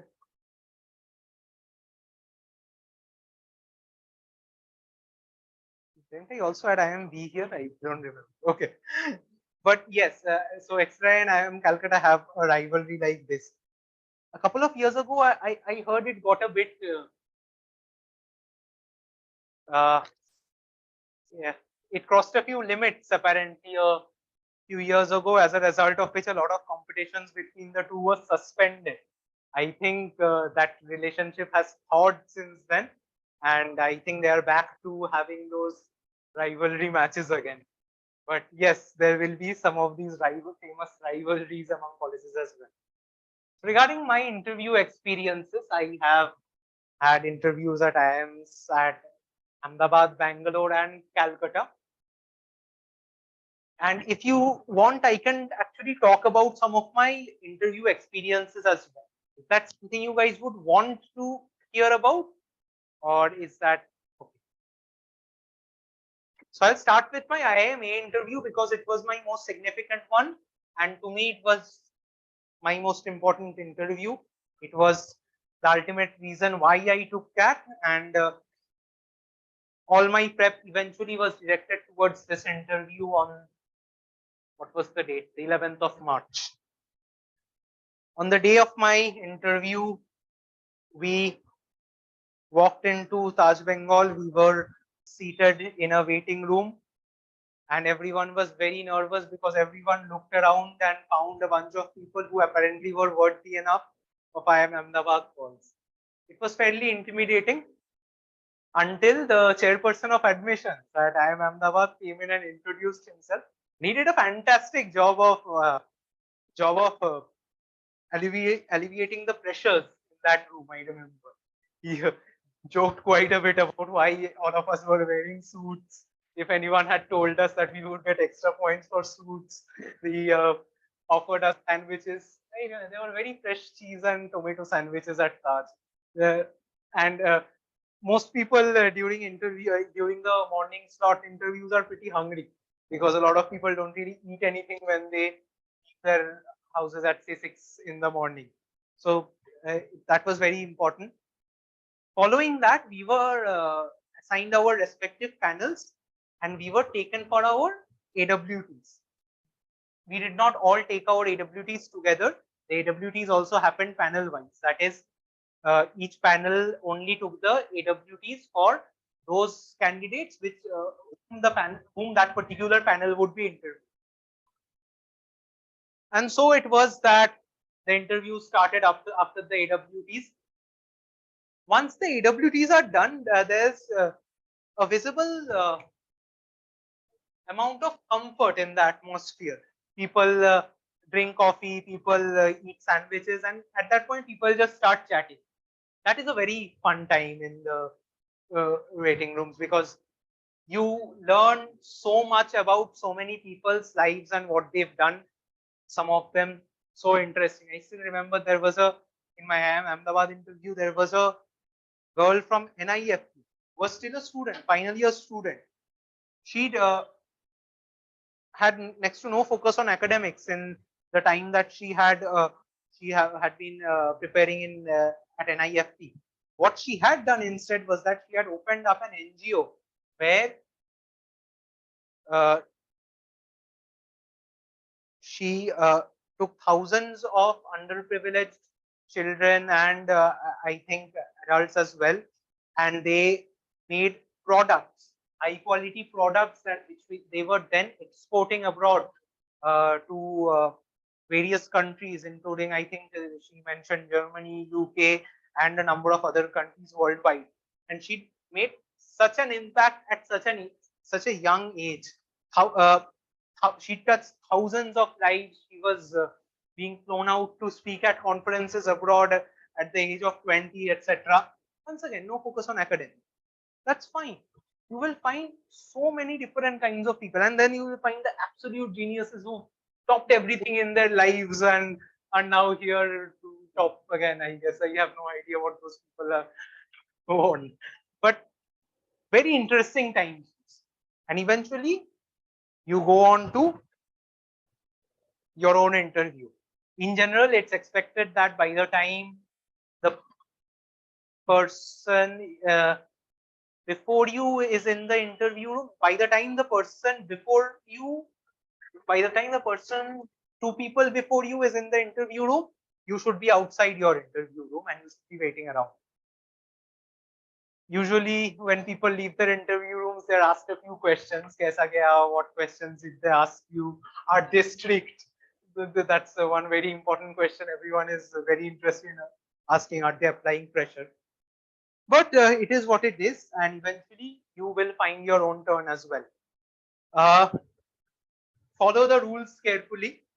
I was scolded at the very beginning of my IIM Ahmedabad interview because I had brought my file along. I had been told not to. I think I forgot amidst all the interaction I was having with all of my peers. But yes, follow that, because A, they might actually mark you down as a result, and B, even if they don't mark you down as a result, an unexpected telling off at the beginning of an interview can shake you off your peace and stability, the peace and stability that you work so hard towards before the interview. My IIM Ahmedabad interview was a pressure interview. It lasted 45 minutes and it was divided distinctly into 4 sections. In order, they were my work, which took up some of the largest amount of time. It was graded extensively in everything I said. Anything I said, I was challenged pretty much. That is how a pressure interview works. Kaushik sir will tell you this someday, but you have to understand that there are not a lot of ways in which an interviewer in an interview room can apply a pressure on you. As I said, they can't intentionally try to make you cry. They can't cuss at you. They can't.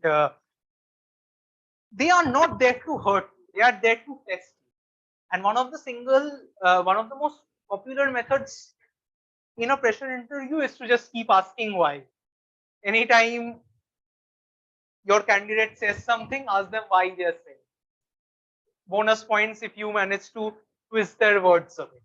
For example, in my IIM Ahmedabad interview, I had an extensive, I spoke quite a bit about my respect for certain reasons towards Satya Nadella and Sundar Pichai and their likes. You know the question I got from that, the pressure question I got. So do you think this kind of brain drain is good for the country? What are you talking about? Completely unexpected and not at all in line with what we were directly discussing at that point. I am quite pleased that I was sufficiently well prepared that at that point I launched into an impassioned defense of brain drain. I still don't know why I did that. Maybe I could have approached it a bit differently, but I launched into an impassioned defense of brain drain, where I argued just how much success the people who have gone on to the US, etc., have achieved for themselves, how that has allowed today's India to dream for itself, and how it is today being manifested in the tech hubs like IIM Bangalore, in the tech hubs like Bangalore and Gurgaon, etc., where today we are doing some of the most cutting edge work in tech. How a lot of it really is a direct impact of brain drain, because why did so many of these firms choose India to open their second offices in, etc.?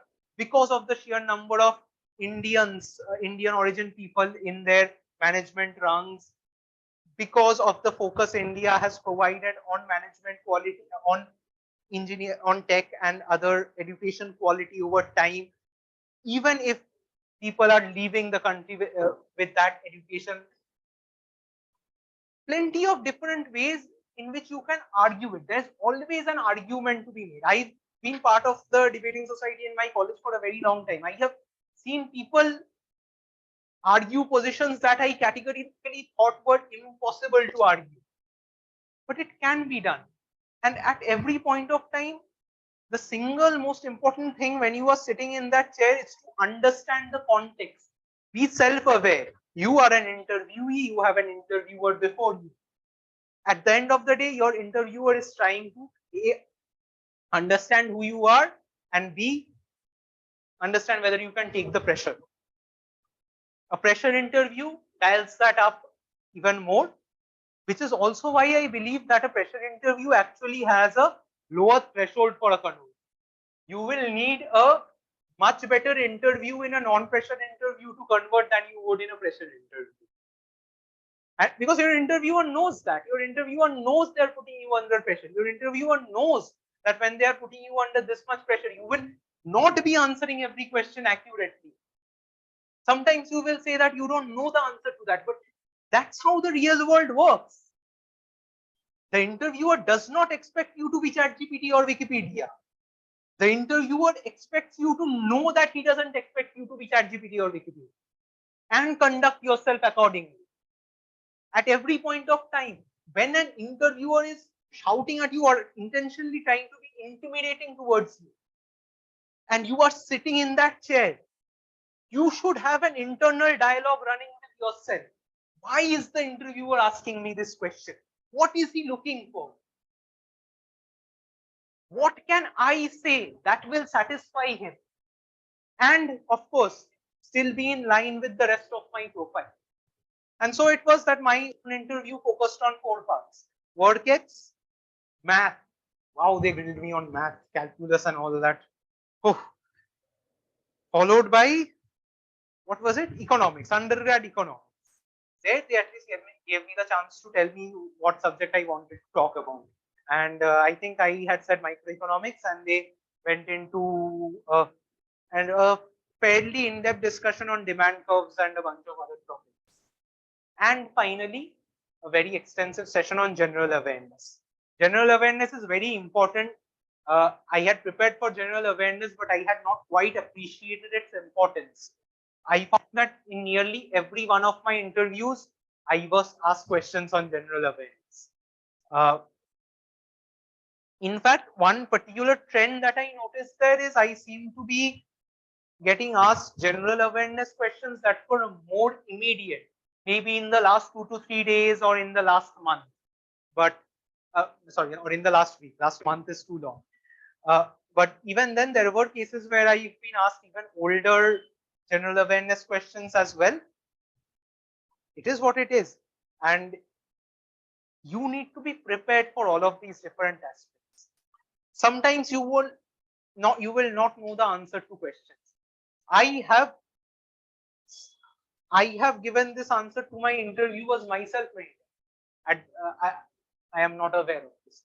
I am not aware of this. Can we move on to something else? Something along those lines. At the end of the day, once again, it's a human being interacting with another human being.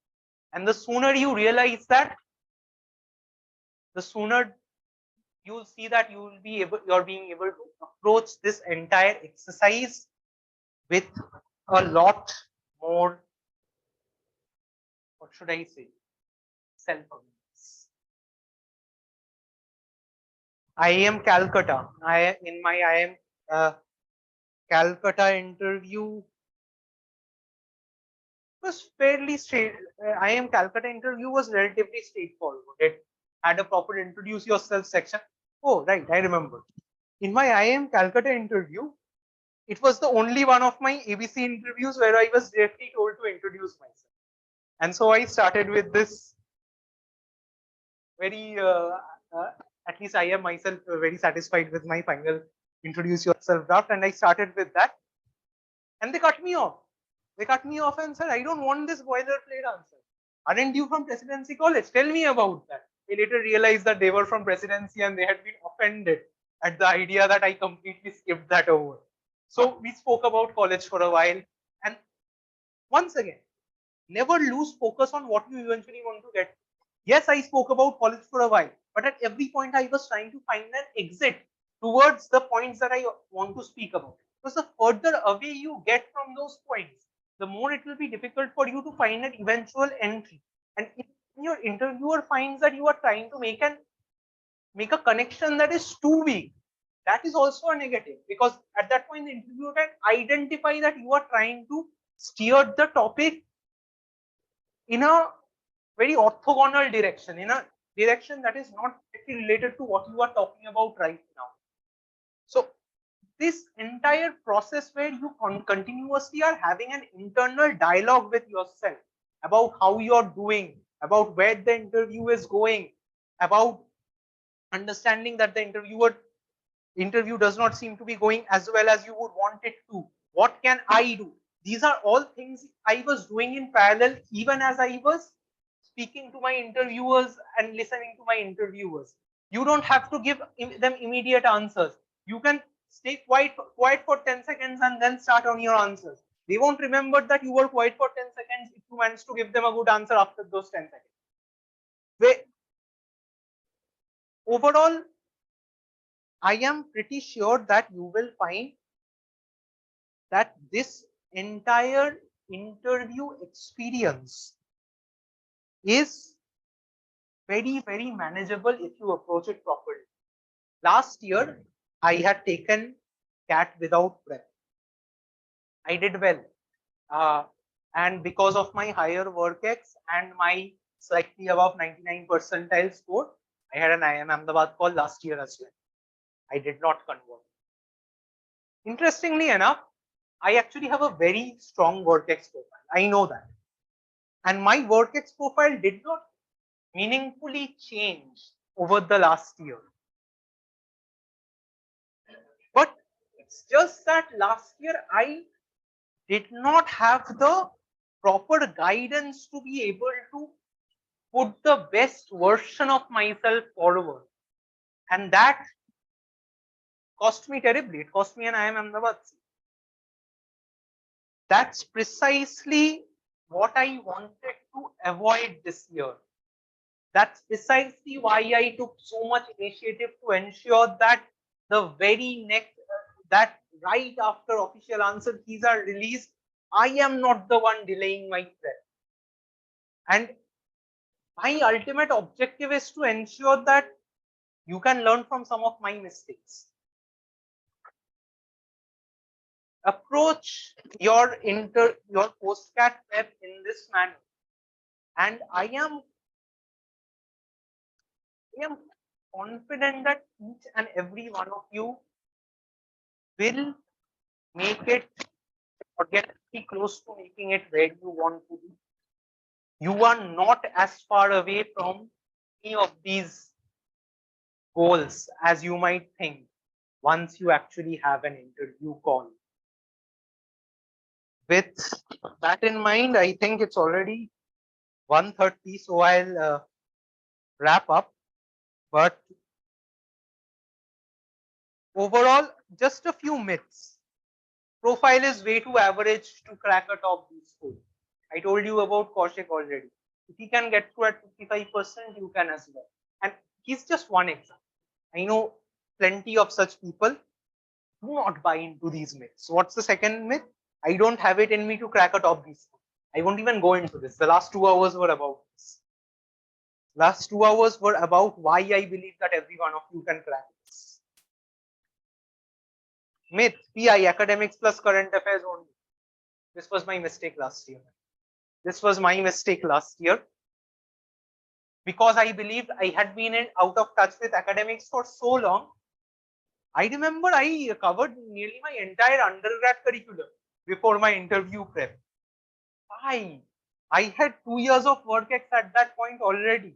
Why did someone like me spend those tens, possibly hundreds of hours restudying my undergrad degree? be fair, I love economics. I love the subject and I had a enormously good time reading it again. But there were so many better ways in which I could have spent that time. Things that I realized this year. Things that I had not realized last year. Myth. Freshers can't compete against work experience. You need to look no further than the stats at IIMs to know that a very, very fair percentage of the batch are freshers. Freshers can and will continue to convert. You do not need to listen to anyone who fearmongers about this. Yes, a higher work ex candidate can possibly have more stories and possibly have more stories that they can relate to in an interview or during the prep itself. But that's the point of starting early. That's the point of prepping thoroughly. That it might be easier for someone else, but you are willing to put in the effort to ensure that your own profile is no less strong. That person with a stronger profile might slack off over time, but you need to ensure you're not the one who's slacking. You do that, you'll get there. Yeah. What do you mean? Which profile you're most suitable for? See, specialization first and foremost. I don't know much about specializations. In IIMs, for example, in IIMs, you don't even have you don't have any specializations in the first year. Everyone does the same courses in the first year.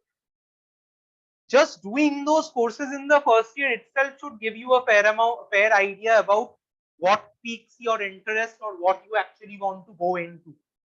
Secondly, the second year, the 3 trimesters or the 2 semesters in the second year, even there, usually IIMs don't allow you to have a specialization. You get to pick and choose your courses, the courses that you want to take, unless of course you are taking a specialized MBA in the first place, like an IIM Kozhikode Finance, PGP, or an XLRI HRM, for example. But apart from that, what specialization you should be interested in is not at all something you should be worried even at my stage. Go to a business school, talk to a bunch of seniors, talk to them about the experiences that they had in their internships, in their prep, during their CV building.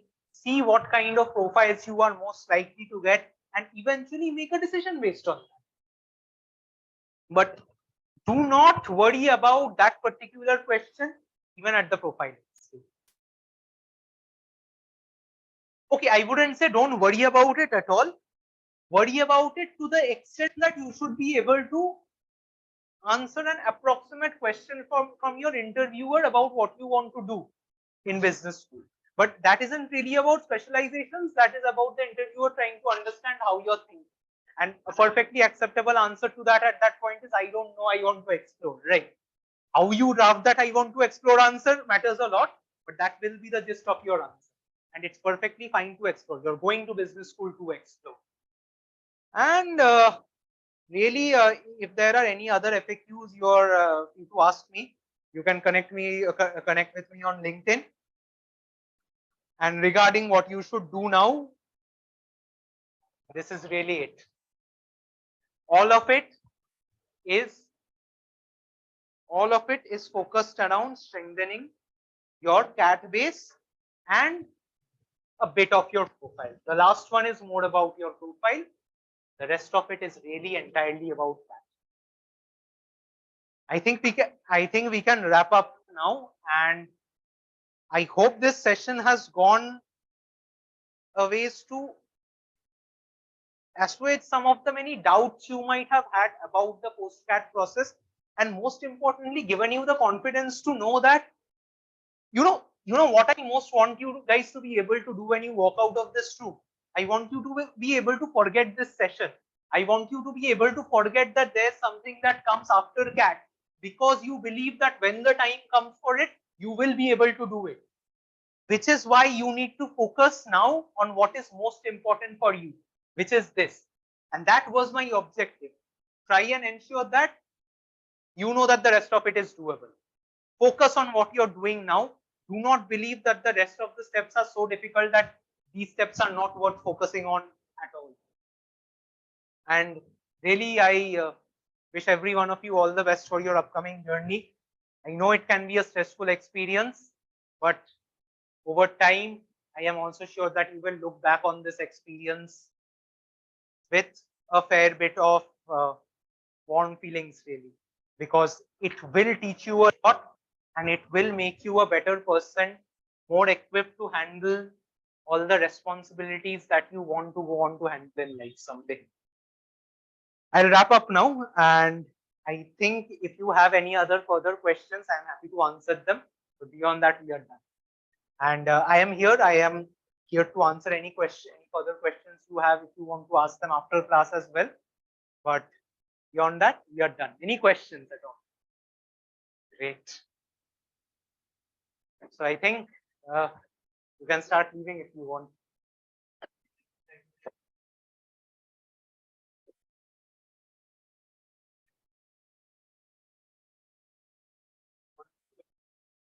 Sorry? What is your LinkedIn ID? My LinkedIn ID. You'll have to find me by photo because I don't. Where is my LinkedIn ID?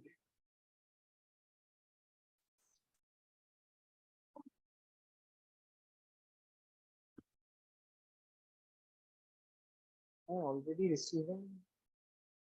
Okay, LinkedIn ID. How does someone check the link? Yeah, got it.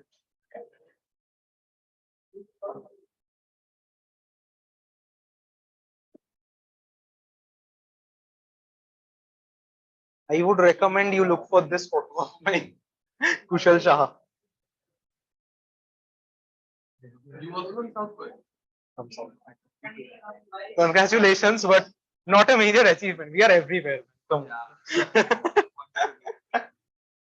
But yes, I hope this session was helpful for you guys. Huh? He's converted. Yeah, by ABC converts. That's why I'm. Oh, did I not manage to You communicate that part? But yeah, I hope I did. Source? 8, 9, 10, 12. 8% in 10, 1% in 12, 0.25 in 1 second. 1 second. 2, 8, 8, 2, 8, 7. Somewhere in your 10 and 12, grad matters a lot. I think you look at that. IIM Ahmedabad is without grad scores. IIM Bangalore does not look at that. This might change again in the future because the reason IIM Ahmedabad stopped looking at grad scores was because of COVID. So many people attended classes online. People cheated during college. So the point that the marks became a bit meaningless and they realized that's why they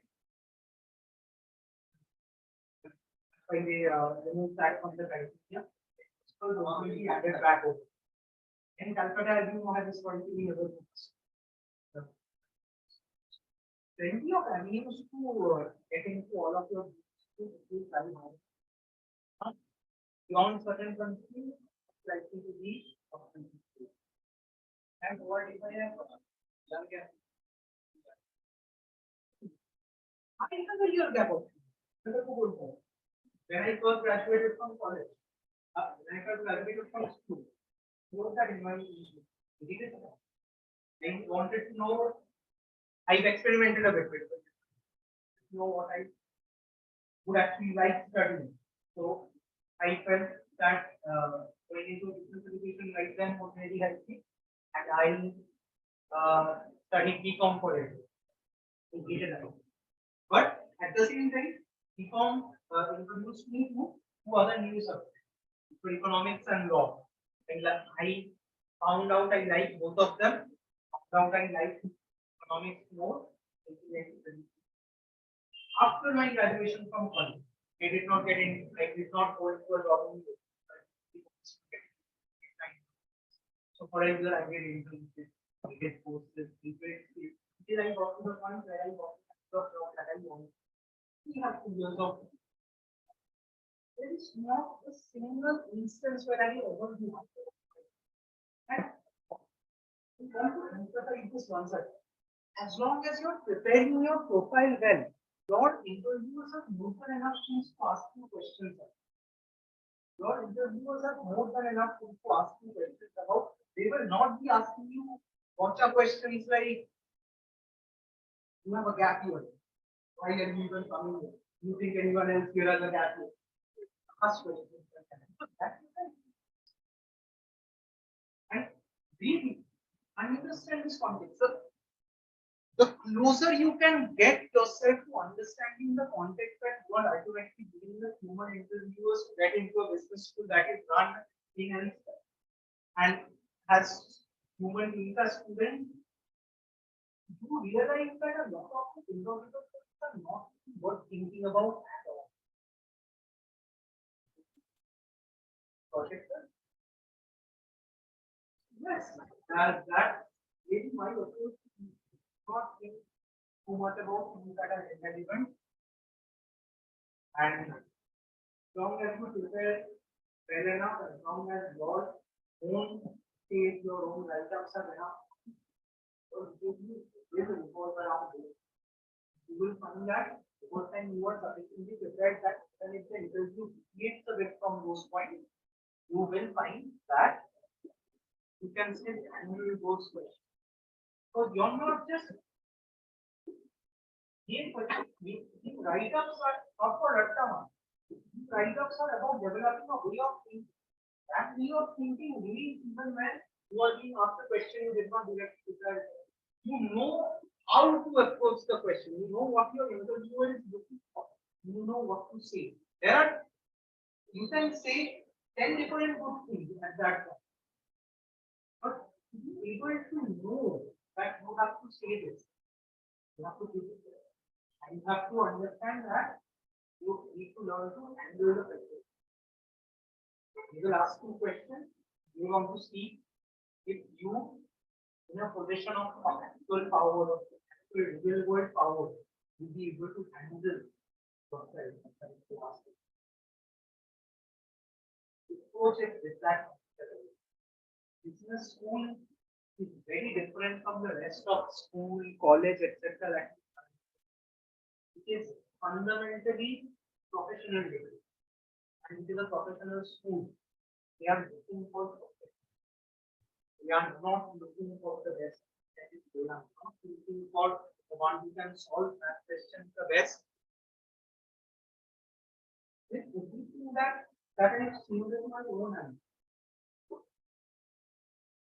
If I were an interviewer and would place two different interviewers before me, both of whom I asked the same math question. One, if he manages to solve the question because he already knew the answer to it, but the other has to actually ask a bunch of questions that leads to them solving the question, or approaches diplomatically enough the answer that I do not know the approach to this question. In many cases, that's more important in the real world.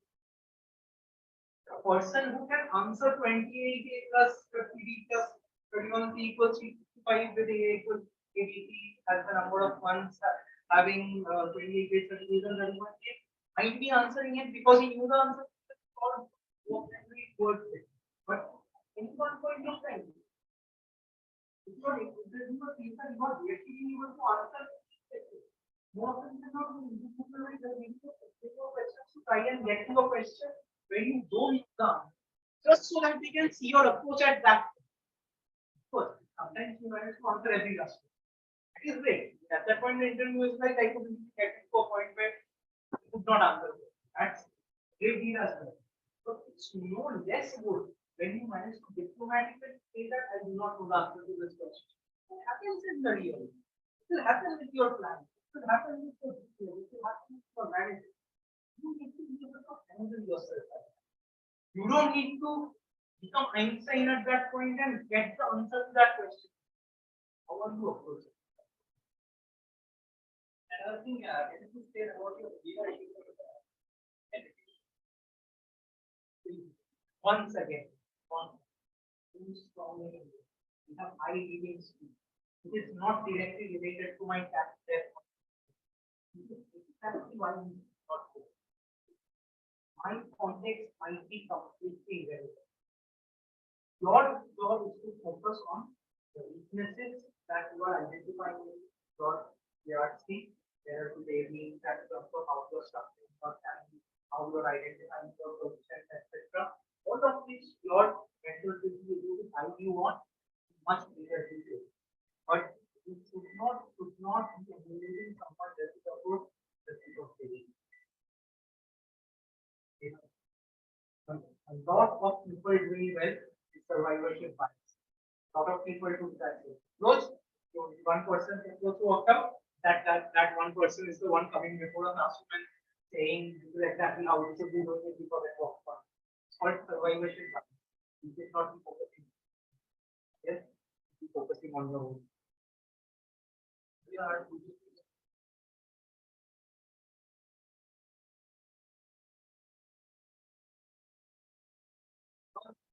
can learn so much in Buddhist movement and get so many stories to talk about. You don't get points on internship, right? There are two different kinds of points. There are explicit points and there are implicit points. You won't get explicit points for internship. You will get those implicit points when you talk. You get the stories. At the end of the day, 20-25 minutes, you have to fill them with points. You need to have an interaction based on things you've done in your life. An internship can give you so much with this. Even if you felt it was a really bad, you learn much. Because at the end of the day, you might have learned so much about you might have learned about the way the business is conducted. You might have learned about the industry itself. So many different things. Internships, if you can do it without hampering your CAT prep, go right. But I want to stress this once again. CAT prep should be your number one priority at this stage, assuming CAT is your number one priority. I'm assuming getting into an MBA college through CAT is your number one priority. Preparing for CAT should be your number one. Everything else is second. You feel you can do internships while not hampering your CAT prep, go for it, but not a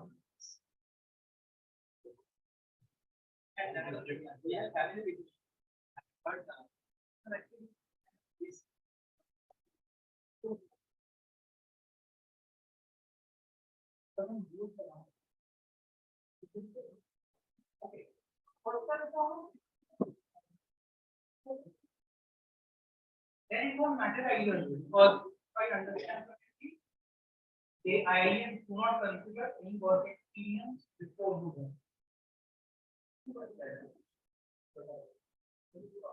Okay. I will give you one word of advice.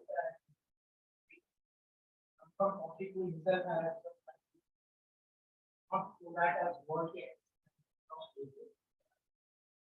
Most important, get your paycheck your bank account rather than the bank. Important to be able to research so that you are really good for work. Otherwise, there are plenty of things of the working of way. Just keep those few things in mind so that the way you are doing it is formalized and kind of work. See, cases can be generated at the moment that you want. As long as you were paid, the cases can be generated right now with your details. When the payment is for the farmer. What will be farmer difficult is to have a transaction that is. So keep that in. Get your paycheck in the form. Not in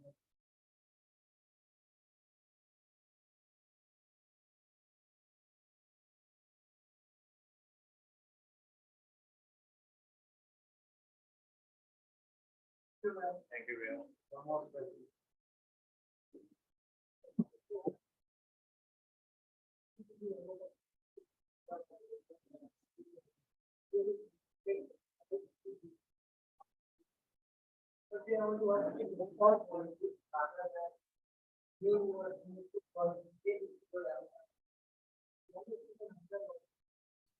I would be the first person to admit that the differences between EDC and MSc very small.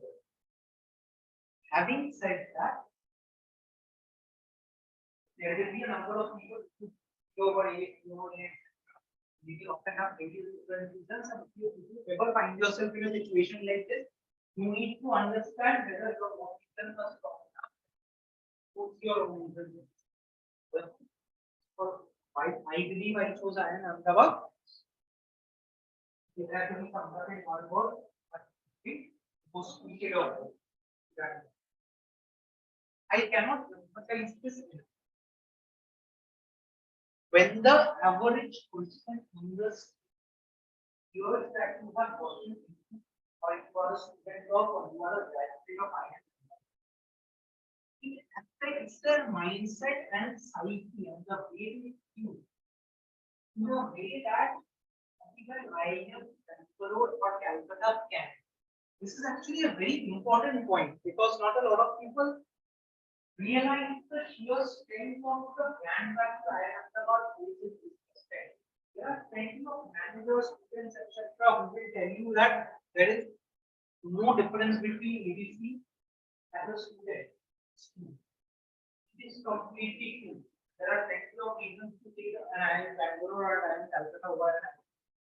But there is one single reason you go to business school.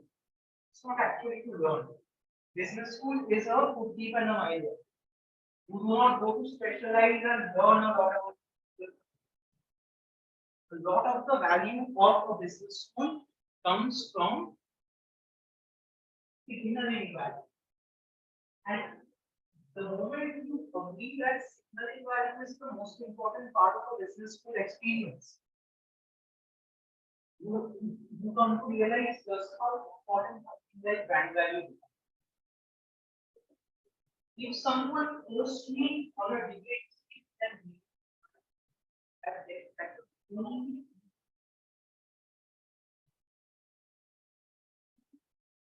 forced me on a debate stage and made me argue that the only real thing someone gets out of a business is brand value.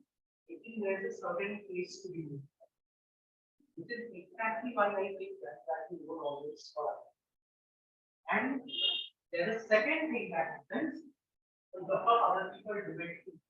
In some ways, that ends up ensuring that the peer group you get at IIM Ahmedabad is far better than any other peer group you get at IIM Ahmedabad.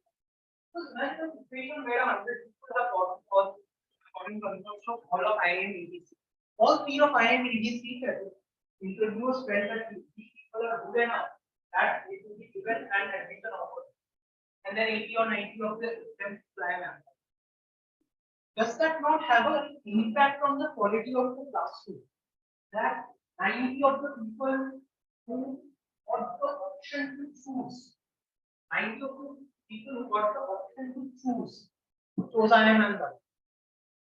Over time, that affects the quality of the classroom. Because IIM Ahmedabad has wide parts of section in business school in the country. And it's perfectly possible that you don't want to be among. A lot of people do want to be among. So these are the people who will be the kings of industry, the years to come, in the decades to come. Why not have those people?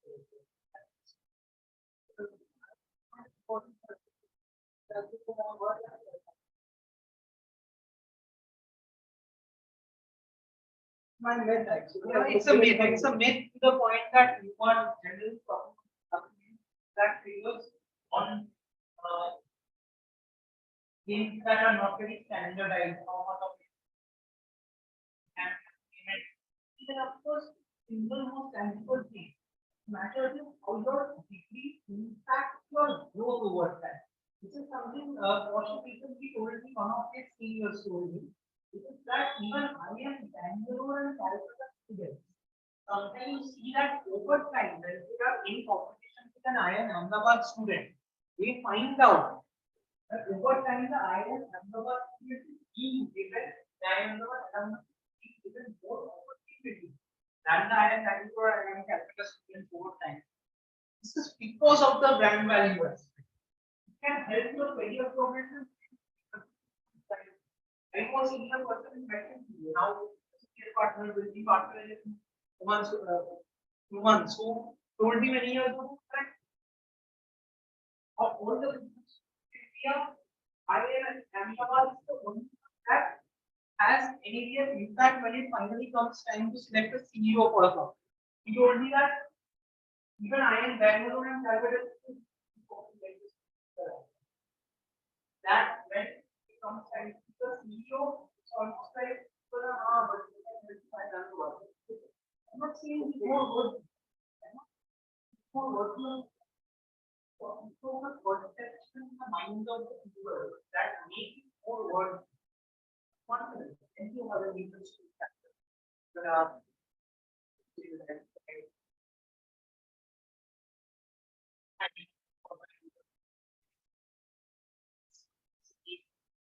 very different people. Unfortunately, or don't you come to a decision that you can do. That's all that is. Far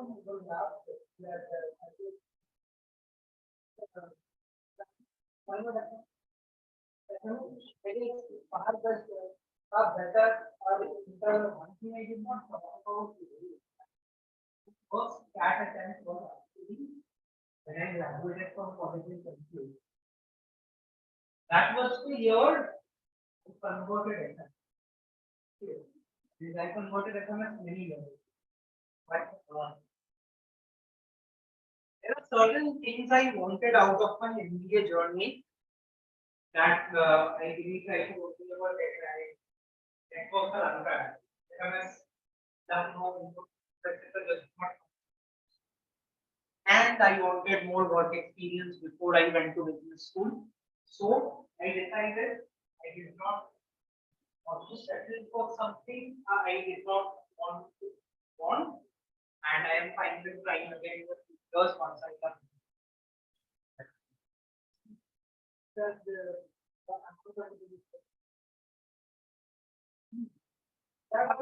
I'll tell you something very simple.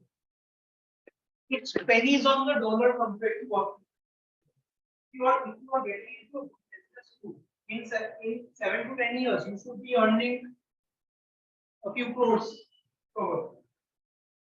What is the bucket? It's too long. This ROI approach I have never done. I have always approached the ROI question. Sometimes IIM ABC students act like the ROI question has one answer no matter what. I don't know. If you ask me whether an IIM Ahmedabad would be worth it if I had to pay 1 crore for that day, or 2 crores, or 5 crores, my answer might be different from what it is at 30. But if your company that IIM Ahmedabad was to 0 lakhs at or 0 to 1 lakh at only that is a comparison you could be doing. It's pennies on the dollar compared to what I understand those YouTubers. No bloody idea. I cannot emphasize this enough.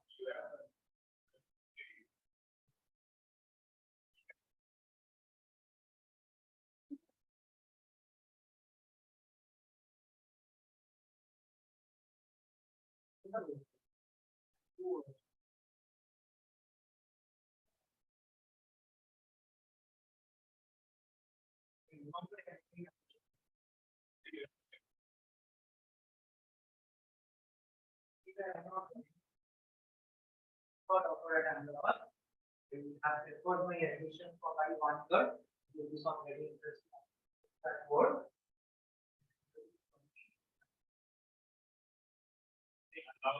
Ahmedabad has a curriculum where you are allowed to defer for a maximum of years. The program primarily meant for freshers and workers. Okay.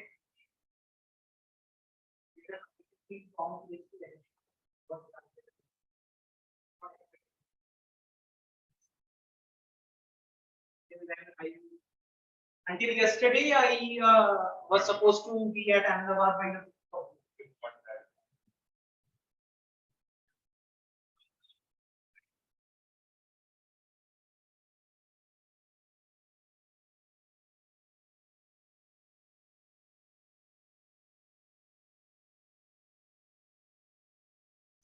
If I, by luck or if I get hard, if I get a will it be a good decision to take record? Yes. They actively encourage freshers to get them. Because on that time I will get to prepare, I will get to learn something. Yes. While having the complete security and insurance of an IIM or to be waiting for when you join them. And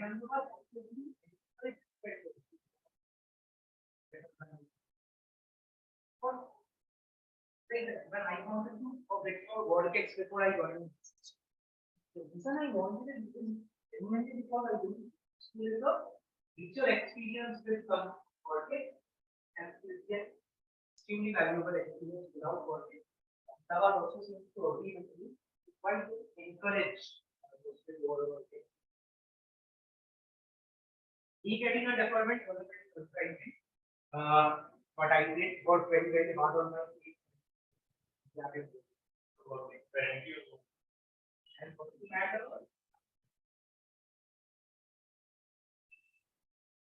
this is my first and only job. And there is how I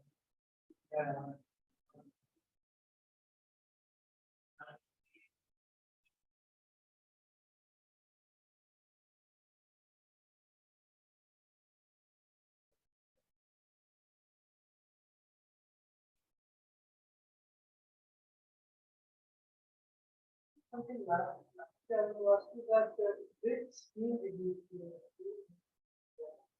while taking this which was maybe that I told you about this. I said I spoke about this mind get to see that firstly everyone needs to be in this. Second was almost leadership is not subject to what to do. For example, I am very specialized in finance. I have worked in finance my entire life. Finance and trading. I can probably take a large number of finance courses. But I don't actually want to. I'm going to take a number of other